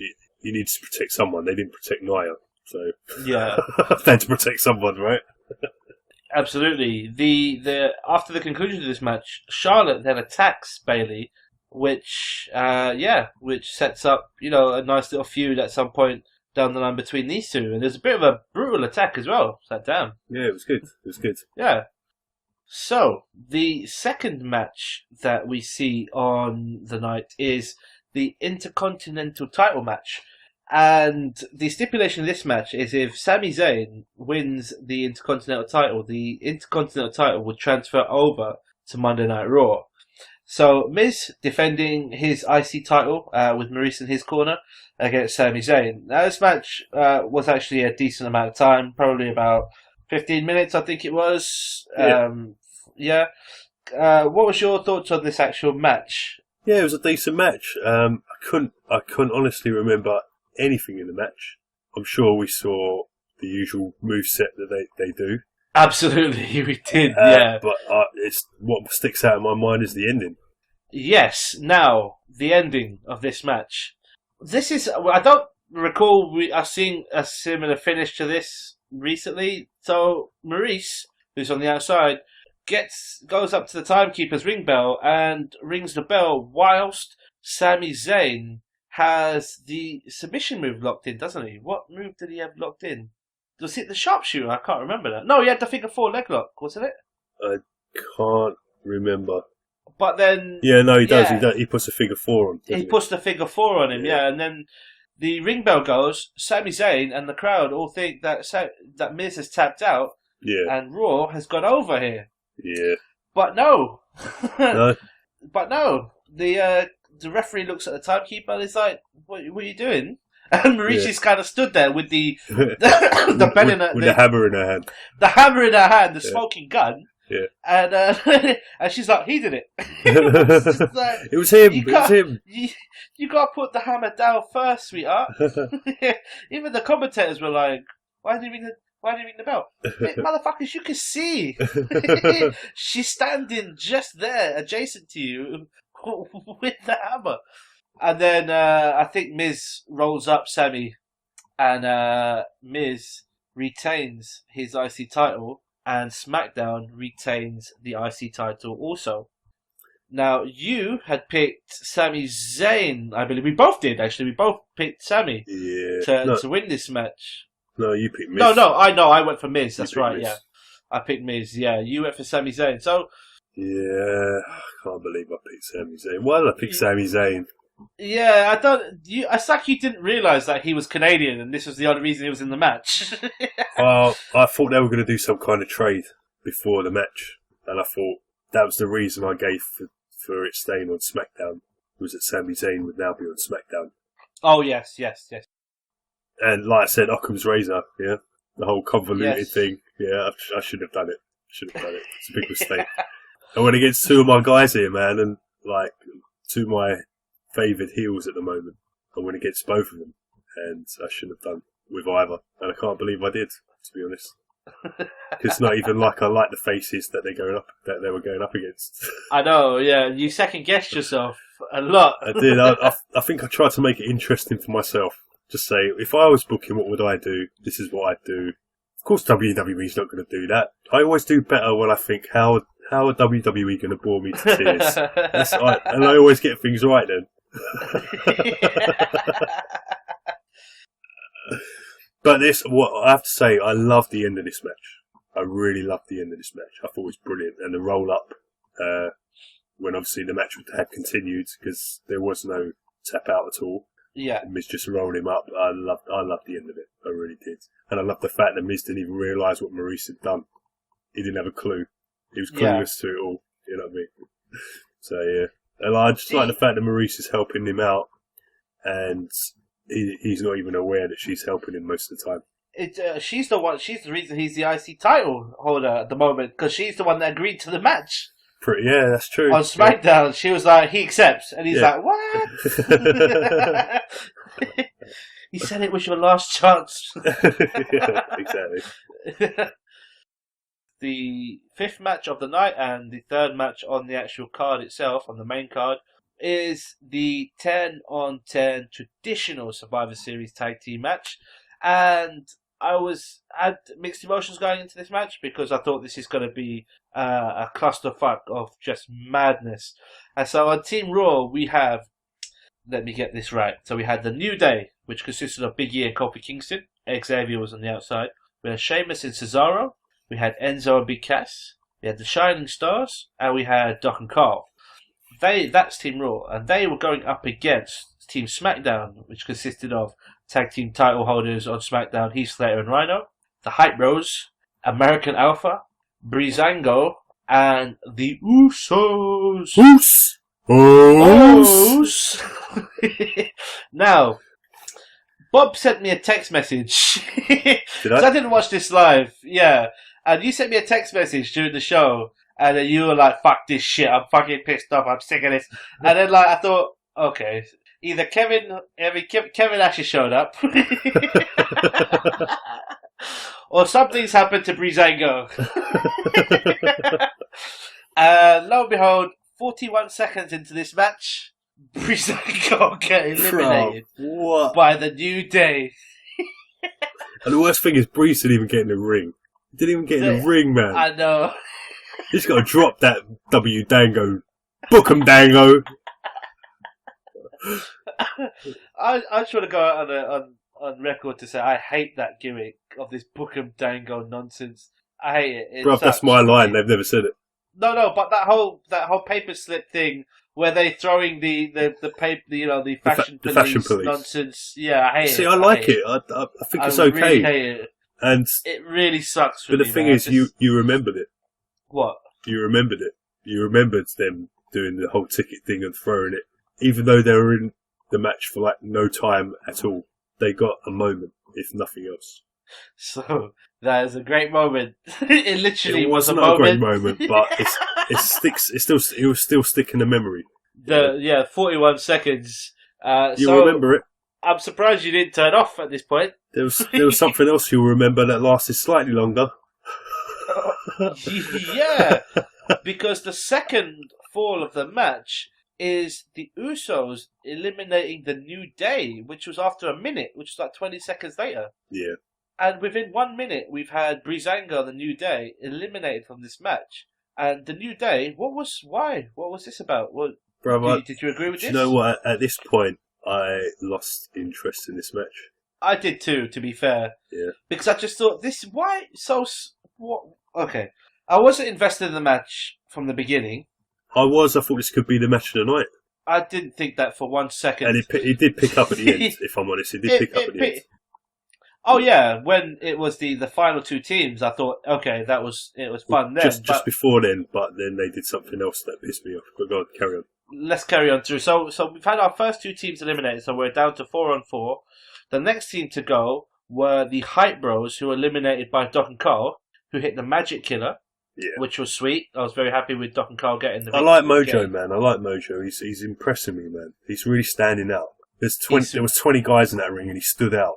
He did, yeah. He ain't hype. Yeah, and doing all the football stuff. I don't even get it, but I know who he is. I know what his character is. Do you know what I mean? I think he was on the defensive line, so yeah, he did a charge. You're absolutely right. Yeah, Mojo Rawley has impressed me a lot, actually, because I didn't like the Hype Bros, but I'm actually starting to like them. I think he could be like the next Cena, bruv.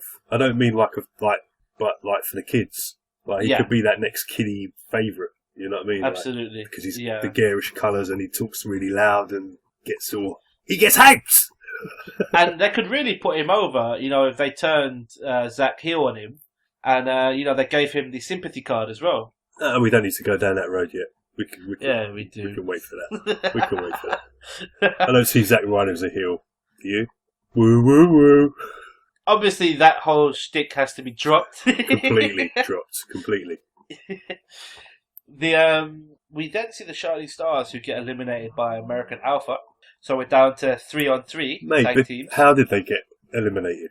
Oh, it was that elevated the bulldog diving thing. They did the bulldog off the top rope like the Steiner brothers. It was mad. They've been watching the Steiner brothers. I told you, these guys are the next Steiner brothers. They've been watching. This is one of the Steiner's finishing moves. And did you see Gable do the Chaos Theory, bruv? Yeah, man. He didn't do it from the corner. He did it fly just on the normal rope. Yeah. He did the fucking Chaos Theory, bruv. These guys, man, they lit up the second they got in the ring. I was interested again. They just lit up the whole match. They've really got an aura about them as well when they're just in the ring. That presence that they have is spectacular. Yeah, they're so good. Absolutely right. And you called it, man. You said that, they're like the Steiners. And then they do that for you. I did that. I couldn't believe it, bruv. I was marking out like a little girl. I've forgotten all about Breezango. You're such a scat, man. Look at you. I'm the scat man. Scream up up up up up.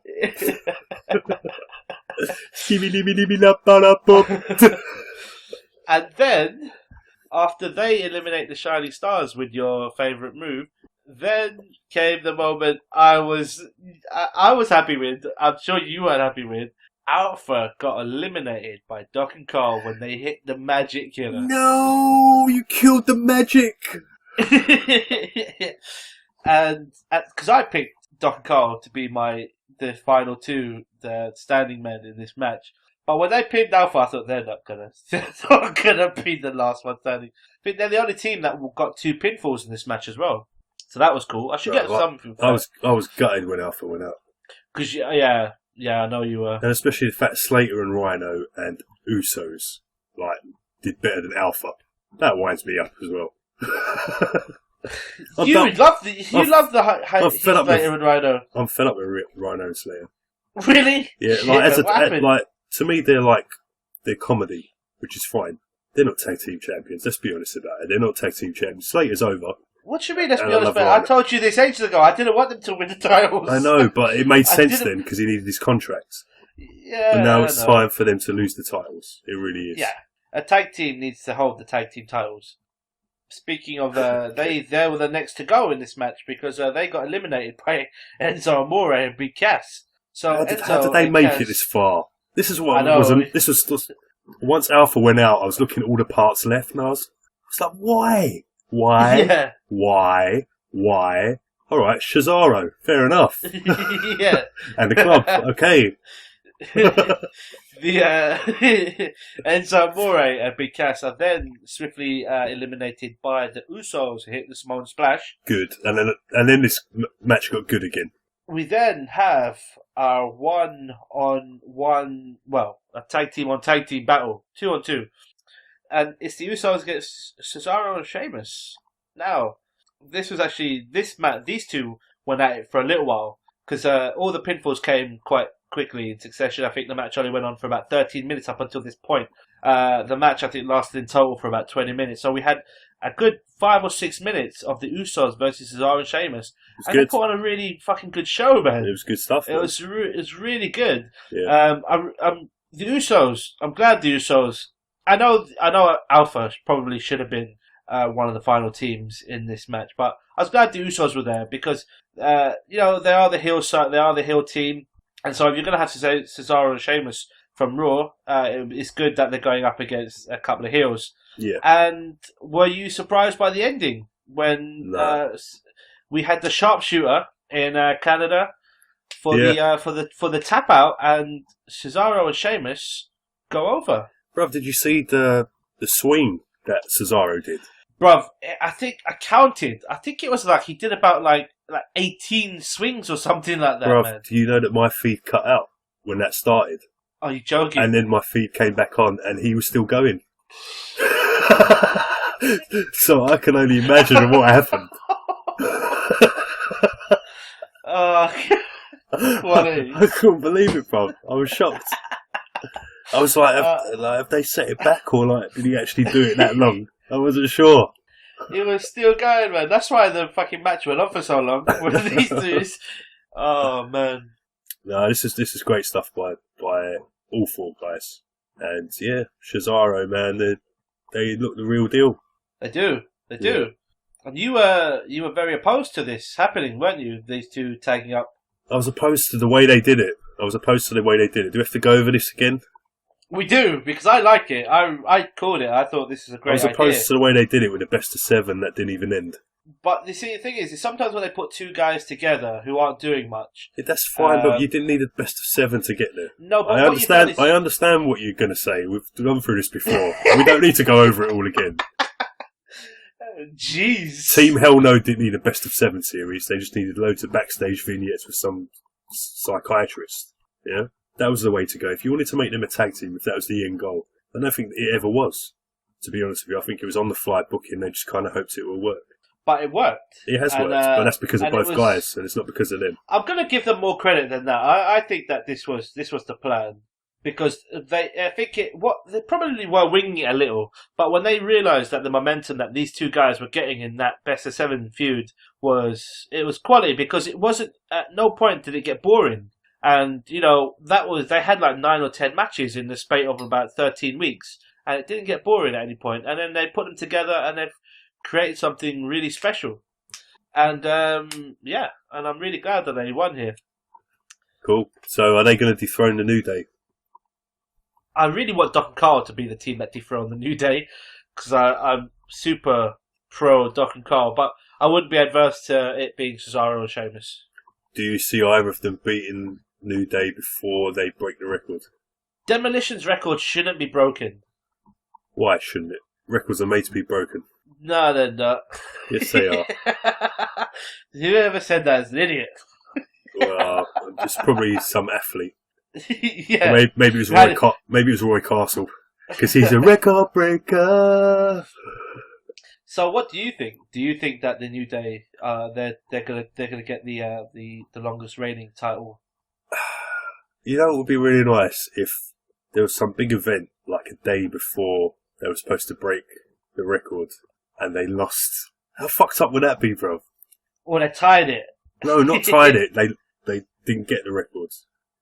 Because that would be fucked up. Usually we're just waiting for the record, like Nikki Bella or AJ or whatever. We're usually waiting for the record to be broken. What about for once they don't actually go through with it? They take them all the way right to the edge and then take it away right at the end. That would be quality. Yeah, especially if it's the club, because it'd be major heat. Absolutely. That would be good. I like that. Yeah. The upsetting thing for me in this match was I didn't get to see Alpha and New Day go at it at all. And to me, that was the match. That was the matchup I was most looking forward to. Do you think that's one of the reasons why they got rid of the New Day so soon? Well, the thing is, New Day have got this thing where when the titles aren't on the line, they usually lose. Yes, that's right. Yeah. So I can understand why they went out to give other people more time, but the people you're giving time are the Usos and Sheamus and Cesaro, who don't need the time. No, absolutely, yeah. Yeah. Yeah, that's your For a second, I was worried that they were going to put Enzo and Kaz over. I really was. I was too. When Alpha went out, I thought, that's it. They're going to put Enzo and Kaz over. Because Enzo and Kaz did pin the tag team champions from SmackDown. You know, they hit the, what is it? The bada boom shakalaka. That one, yeah. Yeah, that one. So this part of the night, Bob, the two elimination matches have both gone in the favour of Monday Night Raw. Yeah, that's really bad booking. That's really bad booking. It is, because you want it to be 1-1. It's got to be 1-1. Yeah. It's not having a 2 out of 3 falls match and they're going 2-0. I couldn't believe they done it. I couldn't believe they done it. This is when they started to lose me, bruv. They really started to lose me here. Yeah, absolutely. The next match we see on the card is the match between Brian Kendrick and Kalisto for the Cruiserweight title. And now the stipulation on the line in this match is that if Kalisto wins, the entire division of the Cruiserweights are going over to SmackDown. It's fucking huge. Yeah. And me and you both, Bob, we both went for Kalisto, I believe. Did we not? Yeah, Occam's razor, bruv. Yeah. Yeah, we went for the stupid, fucking convoluted bullshit version. That's what we went for. We didn't go for the simple thing. And I went against my boy Kendrick. I want Kendrick to be Cruiserweight Chairman so all the faces can chase him. Why did I go against him?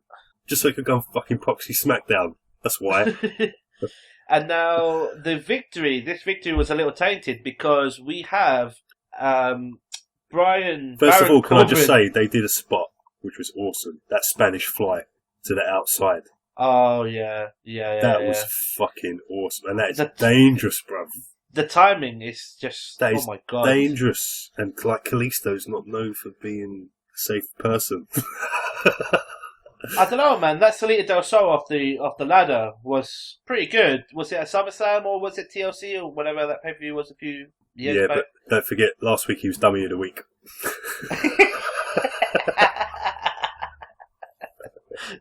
Oh yeah. It's hard to argue with that. Yeah. And this could be a close second for another dummy, but not for Kalisto. What were you going to go for? Well, what were you just going to talk about before I rudely interrupted you?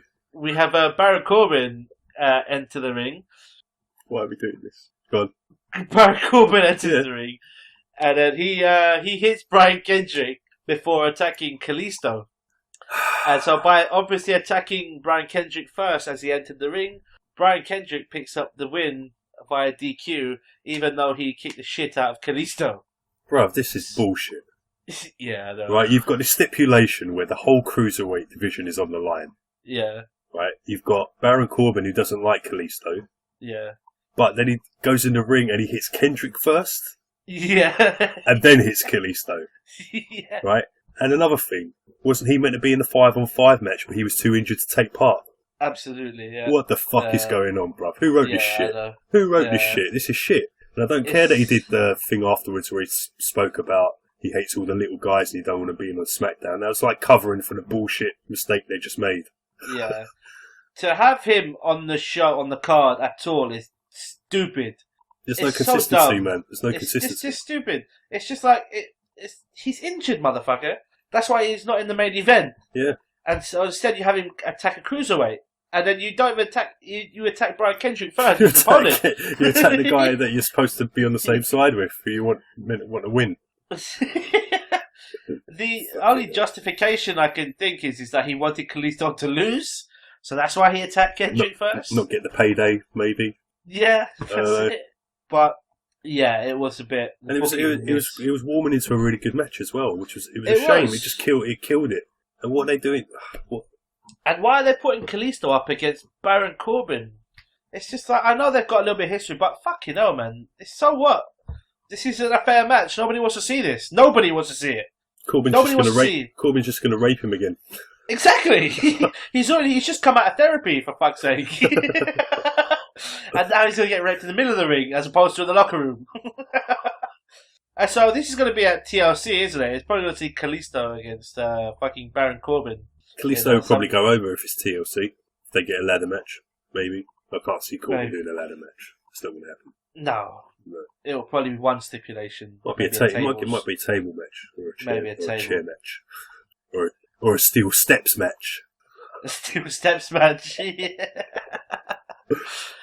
Oh dear. The next match on the night is the 5-on-5 traditional Survivor Series elimination match for the men's division. And this is between Team SmackDown, which consists of AJ Styles, Dean Ambrose, Randy Orton, Shane McMahon, and Bray Wyatt. And they're going up against Team Raw, which consists of Kevin Owens, Chris Jericho, Roman Reigns, Seth Rollins, and Braun Strowman. Now, first off, at this point, I'm still very surprised that this match was the penultimate match on the card. I thought this should have been the main event. It was the main event.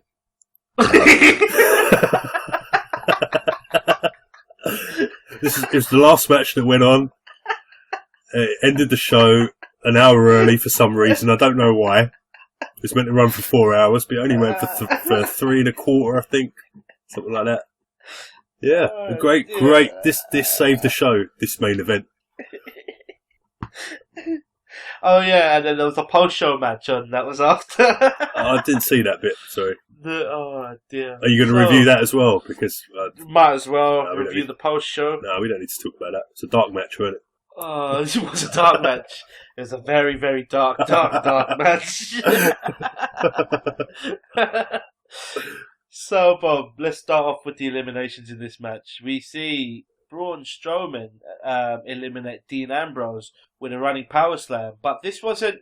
It was because of AJ, wasn't it? AJ kind of cost Dean Ambrose here. So I kind of missed a bit here where my feed cut out, where my recording, and then it was a bit sketchy what actually happened here. But I know that AJ was one of the reasons why Dean got eliminated early doors. I'll be honest with you, mate. There was so much going on in this match. I know, yeah, that's why. This match was like an hour long, bruv. It was about 55 minutes, and this was the first elimination, and it took place after about 16 minutes. And again, Dean Ambrose was my pick for the final Survivor, and he was the first one out after Braun Strowman eliminated. It went ages before there was the actual elimination. It went 16 minutes. 16 minutes, you say? 16 minutes, yeah. Wow. I thought it was longer than that. I thought it was like 25 minutes or something. Bro, the tag team match that preceded it went on for about 18 minutes, 18 to 19 minutes. No, but this deserved all the time, man, because it was considering how long the match was. There were so many moving parts to this. It was like absolutely they could have booked it better, but they did. It was a good match. It was a good match. And considering the number of main event players in this match, it had to be given the significant amount of time. We see Braun Strowman, who is the second person to get eliminated via countout, when he gets put through a table when Shane McMahon goes up onto the top rope, and then he drives Braun Strowman through a table. Because I think they laid him out on the table. He did the elbow drop, didn't he? He did the elbow drop from the. That's right, yeah. And but Braun Strowman then got back up and to get into the ring, and he's struggling to get into the ring. You know? Yeah, I was like, what's going on? What's he doing? It's like he was dancing or something. I thought he knew he had to get counted out, and he was a bit too early, so he had to mess around. That's what I thought. That's what I thought. That's exactly what I thought. But I thought he's doing a really bad job of this. If that's the case. And then the cameraman kind of pans down, and then you just kind of see a little white hand kind of holding on to a tree trunk. No, bro, you saw two hands. That's it. Because any man with two hands could grab an ankle. Or a tree trunk. Or a tree trunk. And Braun Strowman gets counted out because of James Ellsworth. Bruv, this was the highlight of the night. And Braun Strowman is not happy, and he attacks James Ellsworth, and he kills James Ellsworth when he takes him up to the top of the ring entrance and throws him. He beats him all the way up the aisle. He does, batters him all the way up there, and then just throws him through a table off the staging area. Yeah, it was awesome. He just killed James Ellsworth. Yeah. It was, mate. This was the highlight. Like I was cracking up. When, like you said, when the cameraman panned down and there he was, just holding on. Like, yeah. And he sticks his head out. Like, oh no! I was like, that was so perfect. Like that cameraman, like props to the cameraman because that was so well done. You know what I mean? It was brilliant. Funny, hilarious. So at this point, it's 4-4. Dean Ambrose, Braun Strowman, gone. The next guy that goes is Kevin Owens. Kevin freaking Owens. Kevin freaking Owens, the Universal Champion from Raw, gets DQ'd when AJ Styles is about to hit the Styles Clash to Chris Jericho, but Kevin Owens grabs the list of Jericho and clocks AJ Styles across the head, and the list of Jericho is splattered all over the ring. It's just everywhere. All the pages just go everywhere.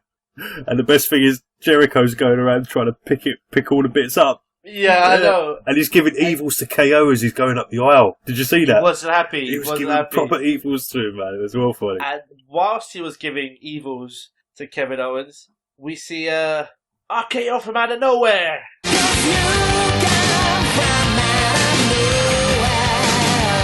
Yes. And Randy Orton hits the RKO of Chris Jericho for the 1-2-3, and all of a sudden, the three guys from Monday Night Raw have been eliminated in concession. That's Braun Strowman, Owens, and Jericho, and we are now down to a 2-on-4. 4-on-2. That's right. Yes, and so we have the 4-on-2. And you know what? I in my head now, when this happened, I was thinking of that Soul Survivor match where it was Warrior and Hogan against the Visionaries team, and I thought they're just going to plough through these guys now. That's what I thought, man. I thought, that's it. Shield are standing tall, Rollins and Reigns are going to stand tall, and he's going to plough through a lot of them. I just had this feeling. So the four remaining guys from SmackDown is, you have Shane McMahon, AJ Styles, Randy, and Bray, and they're up against the two remaining guys from Raw, who is the two former Shield members of Seth Rollins and Roman Reigns. The next elimination we see is Shane McMahon, who takes an almighty spear from Roman Reigns when he goes to do the coast to coast. Yeah. Goes to do the coast to coast, and Roman Reigns gets up and hits him with a spear while Shane is in midair. Yeah. And then he covers him. It kind of looked like a DDT. It was amazing. It looked like he broke him in half. But this is the bit what confused me, Bob. Yeah. What the fuck? Was this a referee botch? Or did the referee think that Shane kicked out? I think Shane might have got a concussion here. I think so. I don't know, but I think he actually kicked it. Shane actually put his shoulder up. He did, didn't he? When he shouldn't have done. I think it's because he just wasn't aware of what was going on at that moment. And not only did he have his shoulder up, he kept it up. Yeah, yeah. And so the referee Reigns was just kind of lying on him, weren't he? Like, he wasn't actually pinning him or anything, like, just kind of lying on him. He knew that the spot was going to be the 3 count, so he didn't need to hook the leg. He only counted 2, and then there was a bit of a kerfuffle, and then Shane McMahon has been eliminated. Absolutely, and it was basically not a pinfall, but they just deemed that he was unable to continue. Yeah, Shane was pretty fucked, man. But I think he was fucked after the table spot. You reckon? I was surprised he carried on for as long as he was. I think that probably was the initial thing. And then because he got worked over quite a bit in that match, didn't he? He did. Quite a while. Yeah. And I actually, at this point, I was thinking they're gonna make him the sole survivor, aren't they? Yeah. I just had this feeling, but I was completely wrong when Roman Reigns broke him in half, and it was just a holy shit moment. It really was. It was, man. It was sick. It was sick. I mean, they did that spot as well as they could have done. I mean, I don't know how much safer they could have made it. No, you know if you're going to do I think a lot of people having to go at Roman Reigns for that move. You can't have a go at him at all, man. The guy's done nothing wrong. If Shane's agreed to the move, it's going to happen. And the momentum of Shane... But it's like, did you see it in slow-mo, bruv? Yeah. It was still super fast. Yeah, I know. It was like, it was still in real-time speed. It just... it was like a blink of an eye, man. It was like, wow. Yeah, it was one of the it's a move that will stand out in the mind for a long, long time.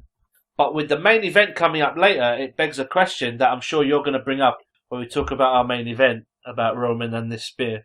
But let's carry on. So we had Shane eliminated. So at this point, but this was the main event, Jay. I don't know what you're talking about. Sorry. We just saw that spear. Sorry.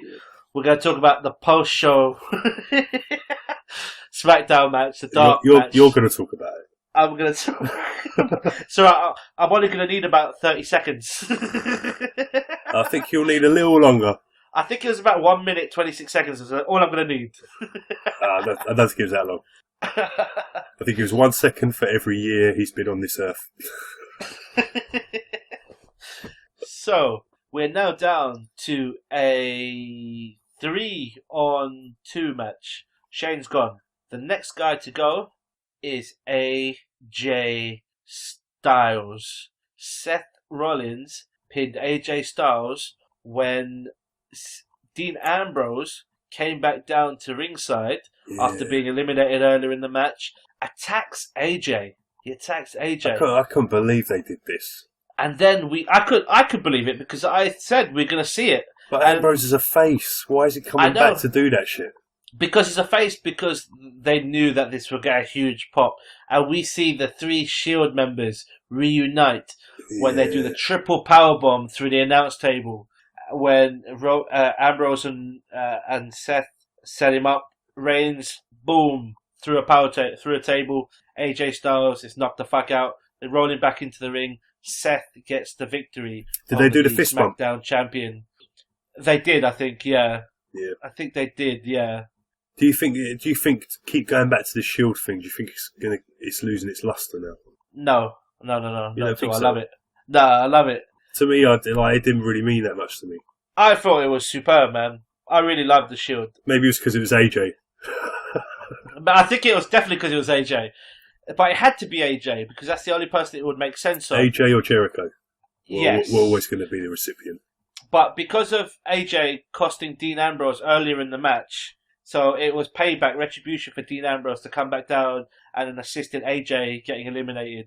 And so now we're down to a 2-on-2 match between Bray, Randy from SmackDown against Seth and Roman. And this is where I thought it's going to happen. That the Shield guys are just going to go straight through SmackDown. Absolutely. That's what I thought, man. And I thought it's going to happen. Raw is going to do the clean sweep. But no, Bob. That's not what happened. What happened, Jake? We see Bray Wyatt eliminate Seth Rollins after an RKO from Randy Orton. That was a sick RKO. It was. It really was. Yeah. And then it was. Wasn't it one of the top rope ones?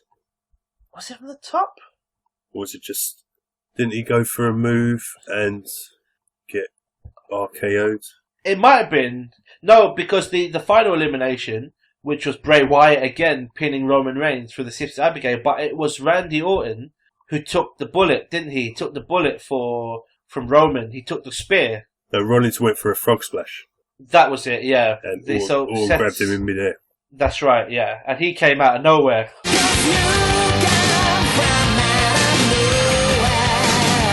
Yeah. To hit that elimination. And Bray Wyatt took the pin from the RKO. And then Roman, for the final elimination, went for the spear, but Orton took the spear on behalf of Bray. Yeah, he pushed Bray out of the way and sacrificed himself. He did. And at this point, for the first time, I actually believe that this is a legitimate thing, that Randy Orton and Bray are going to be a team, because they are the final 2 members of Team SmackDown, and they win the main event. Can I ask why every single syllable you're hitting the table in front of you? That's not. I'm hitting the sofa. Oh, you're hitting something. Tapping the sofa. Even though I can't see you doing it, I know you're doing it because I can hear it. Yeah, well, I can hear you playing on your computer. So every single syllable that you hear will have that on it. New. He rocks. Hey Mickey, you're so fine, you blow my mind. Hey Mickey. So, what was your thoughts on this match? I said about 55 minutes. Shocking survivors, bruv. Don't think anyone would have called this. I don't think anyone would have Bray called this. Bray and Orton. I know. I thought Orton would have turned on Bray and that whole family. No, I knew that wasn't going to happen. They haven't played it out with Harper yet. Orton and Harper have still got that friction. They haven't played it out yet. So yeah, you're right. You're absolutely right. Absolutely. Yeah, shocking, man. I'm so glad SmackDown went over, but I would have thought... You called something really fucking mad, didn't you, in the prediction? You said that SmackDown would win and Roman would be the sole survivor. I was right. I knew Roman would last till the end. I knew he'd be the last guy on Raw. I knew it. I just had this feeling like, who's going to beat Reigns? That was just the way I was feeling. I was just like, who's going to beat Reigns? And I'm surprised they gave it to Bray. And I did say, if anyone's going to beat him, it would be Bray. Anyone but you, Roman. You did. That's exactly what you said. I didn't even think AJ would beat him. But I don't think when you said that it would be Bray to beat him, I don't think you expected it to be the final two guys. I never, ever expected it. But then I kind of expected Reigns to be in the final two from Raw. And I thought it might be Bray and AJ as the last two. I didn't think Orton would last it out until the end. But I could only really see AJ or maybe Ambrose from SmackDown surviving. And I would never have picked Bray and Orton. I love it. I'm so glad that Bray is, he's obviously going to be getting more time now. Hopefully a push in the title. But he doesn't need the title. But he's so good. He doesn't need the title. He doesn't need a title run. No. Doesn't need a title. But the thing is, when he gets it, he's going to be so big. Because he's big already. Like, look at all the mobile phones every time he comes out. Doesn't matter what shit they give him. Don't matter how many times they beat him. Yeah. Do you know what I mean? He's pure over, bruv. He went on like some crazy losing streak at pay-per-views as well, but he's still super, super over, man. That entrance is something else. It's amazing that everyone plays along with it. He's just an absolute genius. He's so good on a mic, man. He's like the best mic guy. Alright, he's not the greatest person in the ring, but he understands the storytelling aspect and the psychology of it, which means he doesn't have to be a great wrestler. Absolutely. Because he tells great stories like a Jake the Snake would. Jake the Snake wasn't a great wrestler, let's be honest. He did a short arm clothesline and a DDT and got beat up for most of the match till he did that. That was pretty much every Jake the Snake. But it was the psychology that, that represented it. It was just, it's another level. It is another level. Bray Wyatt is another level. It's just on another plateau. It really is. And I'm so glad that they decided to go with him and, Randy by default, but still fantastic. Superb. Yeah, I like the fact that Randy sacrificed himself as well, because that furthers the story and makes him he's going to be Bray's favourite son now compared to Harper, and that feeds into that whole tension again as well. So it's quality. It's so good. And, oh man, looking forward to seeing SmackDown this week as well. To see where they go with this, man. Yeah. Especially with The Undertaker and his final words. Who is he going to go after? Well, they won, so he's not going to go after anyone, is he? Yeah, that's true. I think the only one he could go after is Ambrose. It's Ambrose, because he cost AJ. Yeah. Oh, wow. Looking forward to that. So, Bob, what was your thoughts on Survivor Series as a whole? It was awesome. I loved it. No, it wasn't really. It was. This match was brilliant. The 5-on-5, the main event 5-on-5 match. Yeah, was brilliant. One thumbs up, 2 thumbs up. I'm going to go thumbs in the middle. Okay. Because I wasn't a fan of the tag team match. Had elements that were good. The women's match had elements that were good. It was booked well, but I don't think at times I felt like the women weren't on the same page. It was a bit lapsed at times. Yeah. I liked the ending to the Miz match. The Cruiserweight match was a good match until they messed up the end.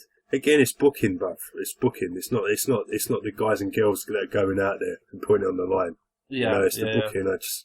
When you think about what we did on our prediction show and all the ideas we had and all the things that could have come out of this, and what have we been left with? We've been left with some good things.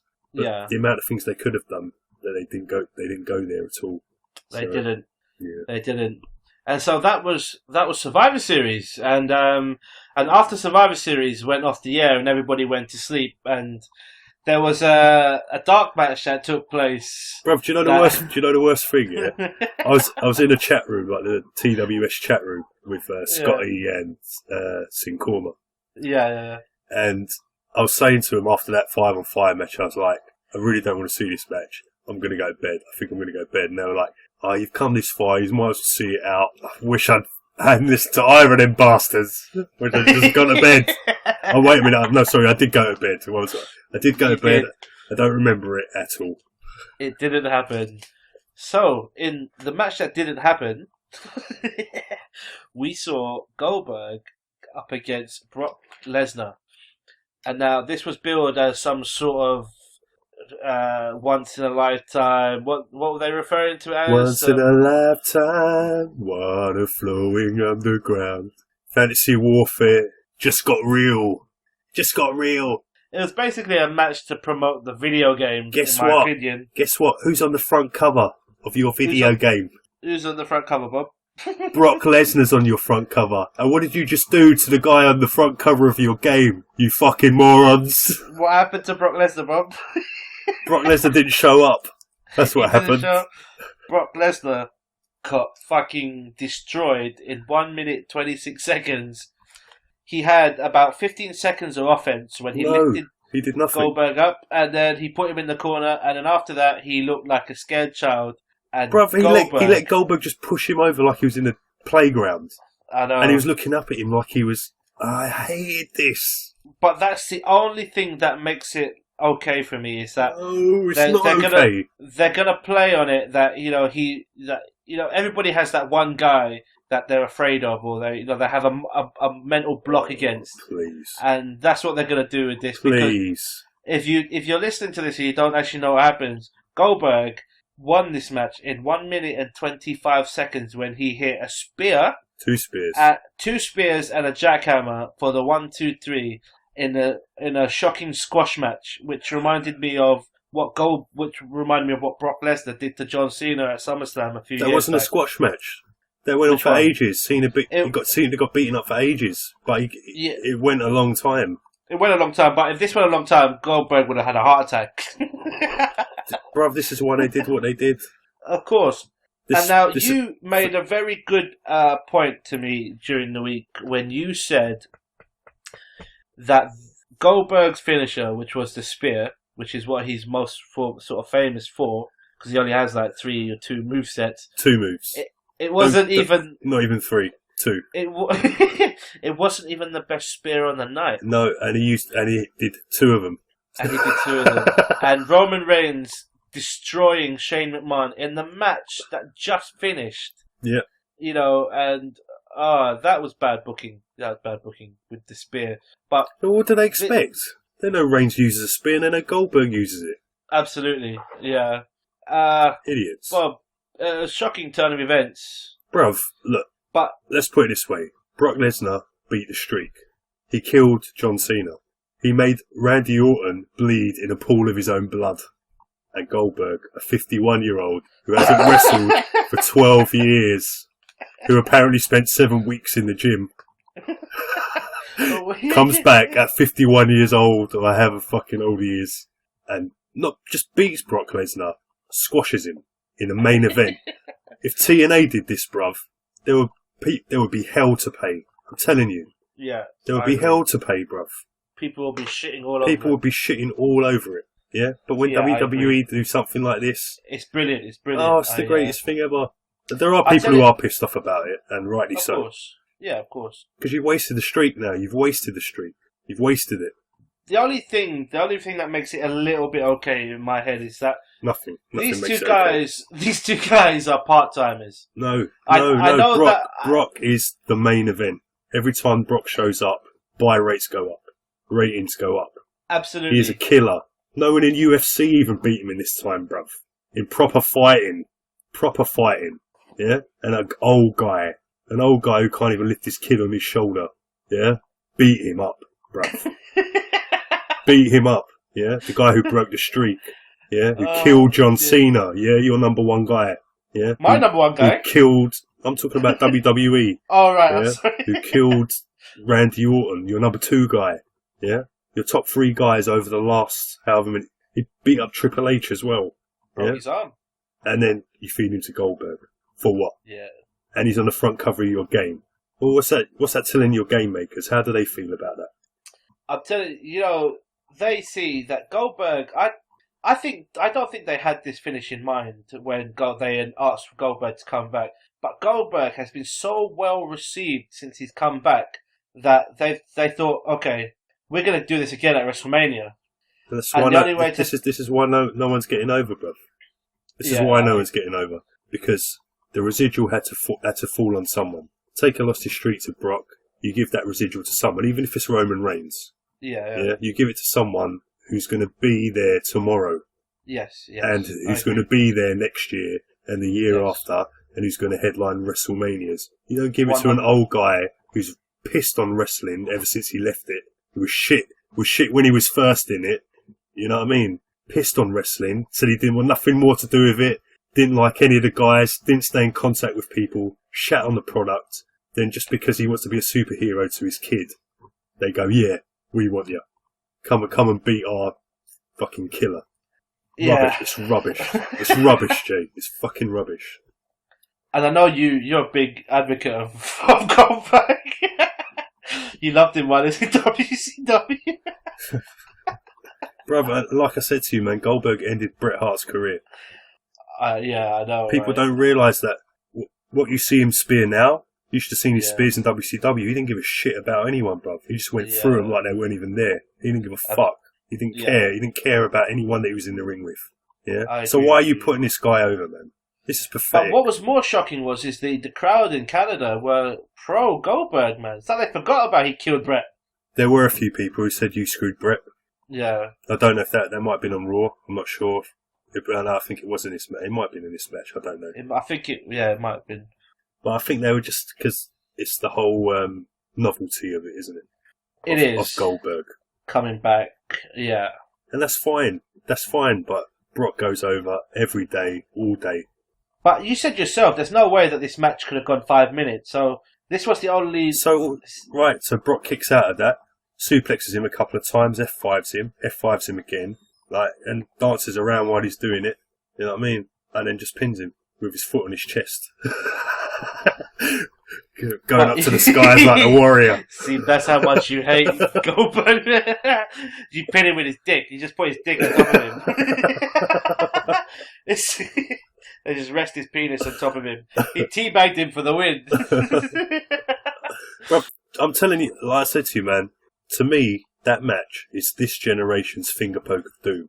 This is a big fuck you to the fans. Think of all the people who went to go and see that match and paid a lot of money to go and see Goldberg wrestle again and against Lesnar, and they got that as a main event. Sorry, as a dark match. They got that as a dark match. Right? Bruv, this is rubbish. It's rubbish. Absolute rubbish. But, the other thing is I'm going to look at it from the WWE's perspective, okay? The WWE know that this match has got a lot of television coverage and a lot of press, and so they know that the following day on SportsCenter with Jonathan Coachman in America, that this is going to be front page news and WWE are going to get a serious amount of headlines. And that they know that from that alone that they can build up to WrestleMania. I'll tell you, there's a lot of people who thought, Goldberg's wrestling Lesnar. I haven't watched wrestling in ages. I'll tune in and watch. The WCW guys, And then they watched this match and they went, I'm not staying around. But then, there are a lot of people that don't watch WWE who are still dedicated to WCW. And, who like the independent. So they may have turned on to watch this and are happy to see Goldberg do what he did. He did this for how many weeks on WCW? If you get off on this sort of stuff, I don't get it. I don't get it. I don't mind the shock tactics, the shock factor. No, I don't like it. I don't like it. The only way this would have sat well with me, because I've seen Raw, I know what happens. We know that Goldberg's back. He's back. Yeah. It's just meant to be his last match. Fucking, he's going to be in the Rumble, bruv. And if he wins the title at Mania, it's bullshit. If he wins the Rumble and the title, it's bullshit. He can't. Brock's going to be number 29 and Goldberg's going to be number 30. And hopefully they'll eliminate each other. They have to, yeah. And then See, I was kind of hoping the way they were going to go is that neither of them would be in the Rumble. They'd have their second match at the Rumble, and Brock squashes him in the second match. Yeah. And then they have their third match at Mania, which is the even match. But they're not even going to do that. So Brock doesn't even get a chance to squash Goldberg. You know, my colleague at work, a friend of mine at work... The thing is, I know Brock don't care because he's getting paid. He doesn't care. He'll do the job to anyone. He doesn't care. Yeah, he doesn't care. Think about the amount of money he got paid for, like, a minute. Of course. A minute. Yeah, of course.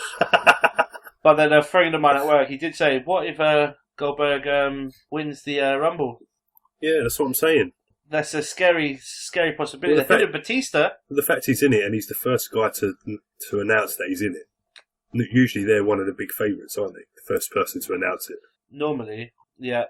We saw it a while back when they put the title on The Rock. When they had CM Punk lose the title to The Rock at the Rumble. Yeah, so but at least The Rock's someone, bro. The Rock is someone. Yeah. But what I'm not. He's the biggest movie star around. Yes, and the sexiest man in the world, apparently. But what I'm trying to say is that they've done it before. And he was a huge, huge star in the WWE. Absolutely. Yeah, whereas, alright, Goldberg was big in WCW, but when he came to WWE, he was rubbish, and everyone knew he was rubbish. Yeah? And he had that memorable match against Brock Lesnar. Yeah. It was good. Do you know the worst thing is I'll remember this match more than I'll remember that match. Oh, man. Brilliant. It's the finger poke of doom, man. It's terrible. This is Russo booking. This whole pay-per-view is Russo booking. This whole pay-per-view, you know what? I did think that. It felt Vince Russo-esque. It was like, what do people least expect? Oh, Corbin to come out and ruin a cruiserweight match. Yeah, they least expect that. Oh, they don't expect Bray and Orton to go over. Yeah. They won't expect Maurice to ring the ring bell. No, they won't expect that. Bloody hell. They won't expect Nikki Bella to get attacked prior to the match. No. Yeah. It's rubbish, bro. Yeah, I was at a point there where I was really contemplating whether I could stomach watching WWE anymore. I was really contemplating it. And then you found out Bill Goldberg's in the Royal Rumble, so quality stuff. So, Bob, I think it's time for us to start reviewing TNA and Lucha Underground. Wrestling companies that actually deserve our time and effort. Oh, man. Brilliant. Bob, it's been an amazing week of wrestling. We still got Raw and SmackDown to review. We'll probably do that tomorrow. Yeah. As we mentioned a little bit about Raw, there's a lot more that happened, the title match, and we're going to watch SmackDown tonight, and then we'll review it tomorrow, and we'll have that online. But the Canadians have had a serious 4 days worth of some serious wrestling, though. You know, the NXT pay-per-view alone was spectacular. NXT was awesome, man. You know, that was amazing. And it makes Survivor Series even worse. The fact that NXT is so good again. Yes. The NXT guys are better than the main roster again. Why is that? You know, part of me thinks that this isn't by accident. This is deliberate. It's not deliberate. It feels like shit booking, bruv. I reckon the Raw Creative booked this pay-per-view. I don't think SmackDown Creative had anything to do with that. SmackDown Creative would not have done that with Corbin. They wouldn't have done that. No, you're right. Yeah. But it just feels like that NXT is deliberately being put over more. Triple H is, his baby, and he must have a lot of say in it. And he's making NXT look amazing because it was. I'm so glad I watched it after this, because if I watched that first, this would have been disaster for me. But NXT kind of was amazing. Cool. So on that note, Jay, anything more to add? No, Bob. Well, thanks for your input there, Jay. I know, right? Yeah, very insightful person. I like to speak from the heart. It's amazing, man. When I started this podcast, I was shattered.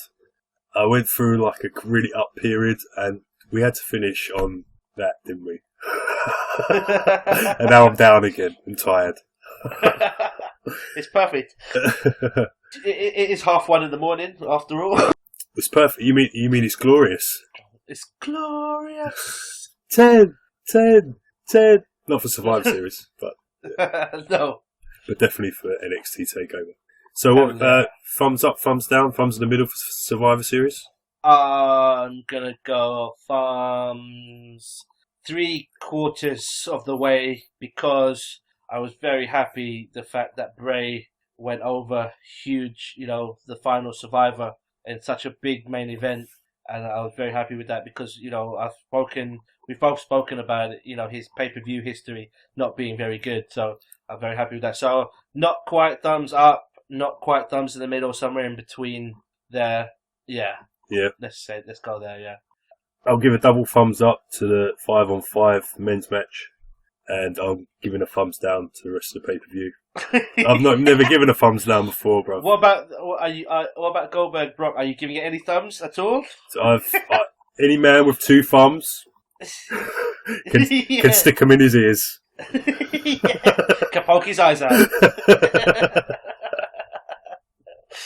Oh dear. Yeah, booking was awful, and 6 matches, 3.5 hours.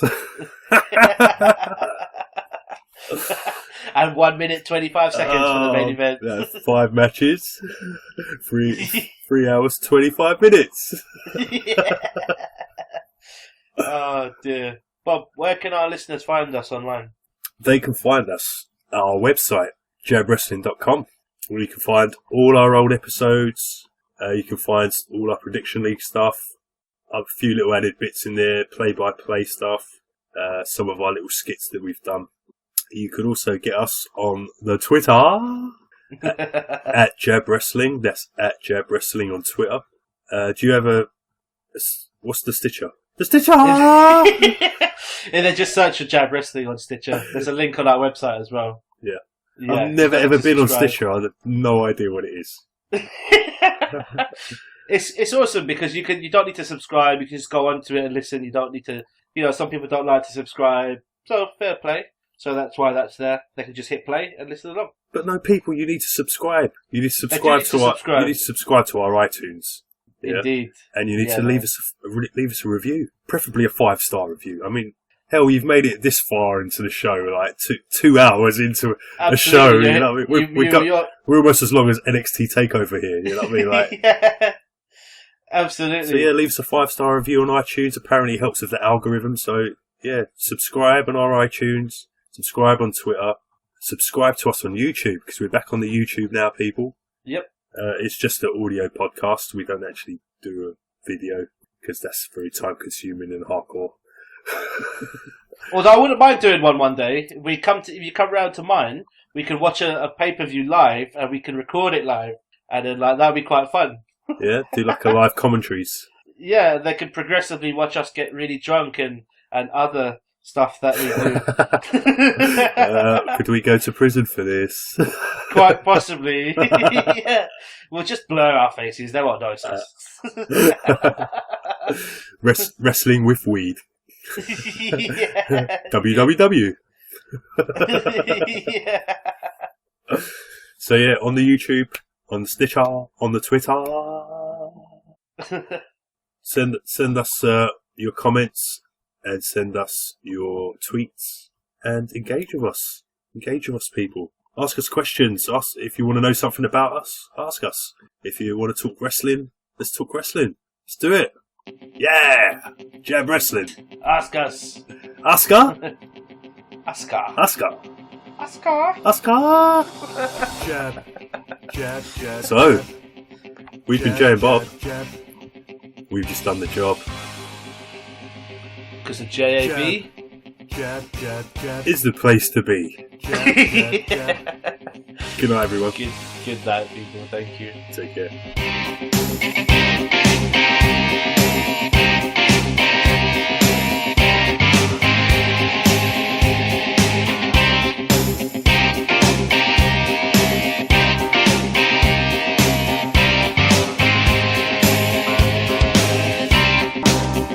It's the 30th Survivor Series, it's 5-on-5. Fight for pride of the brand that you reside on. It's the 30th Survivor Series, it's 5-on-5. Who's gonna win in the end? Who's gonna be the survivor?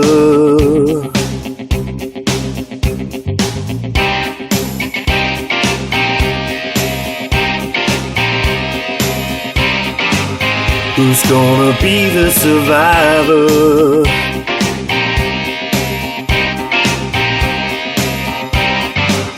Who's gonna be the survivor?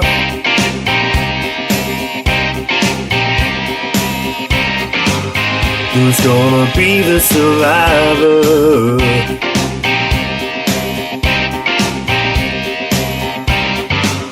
Who's gonna be the survivor?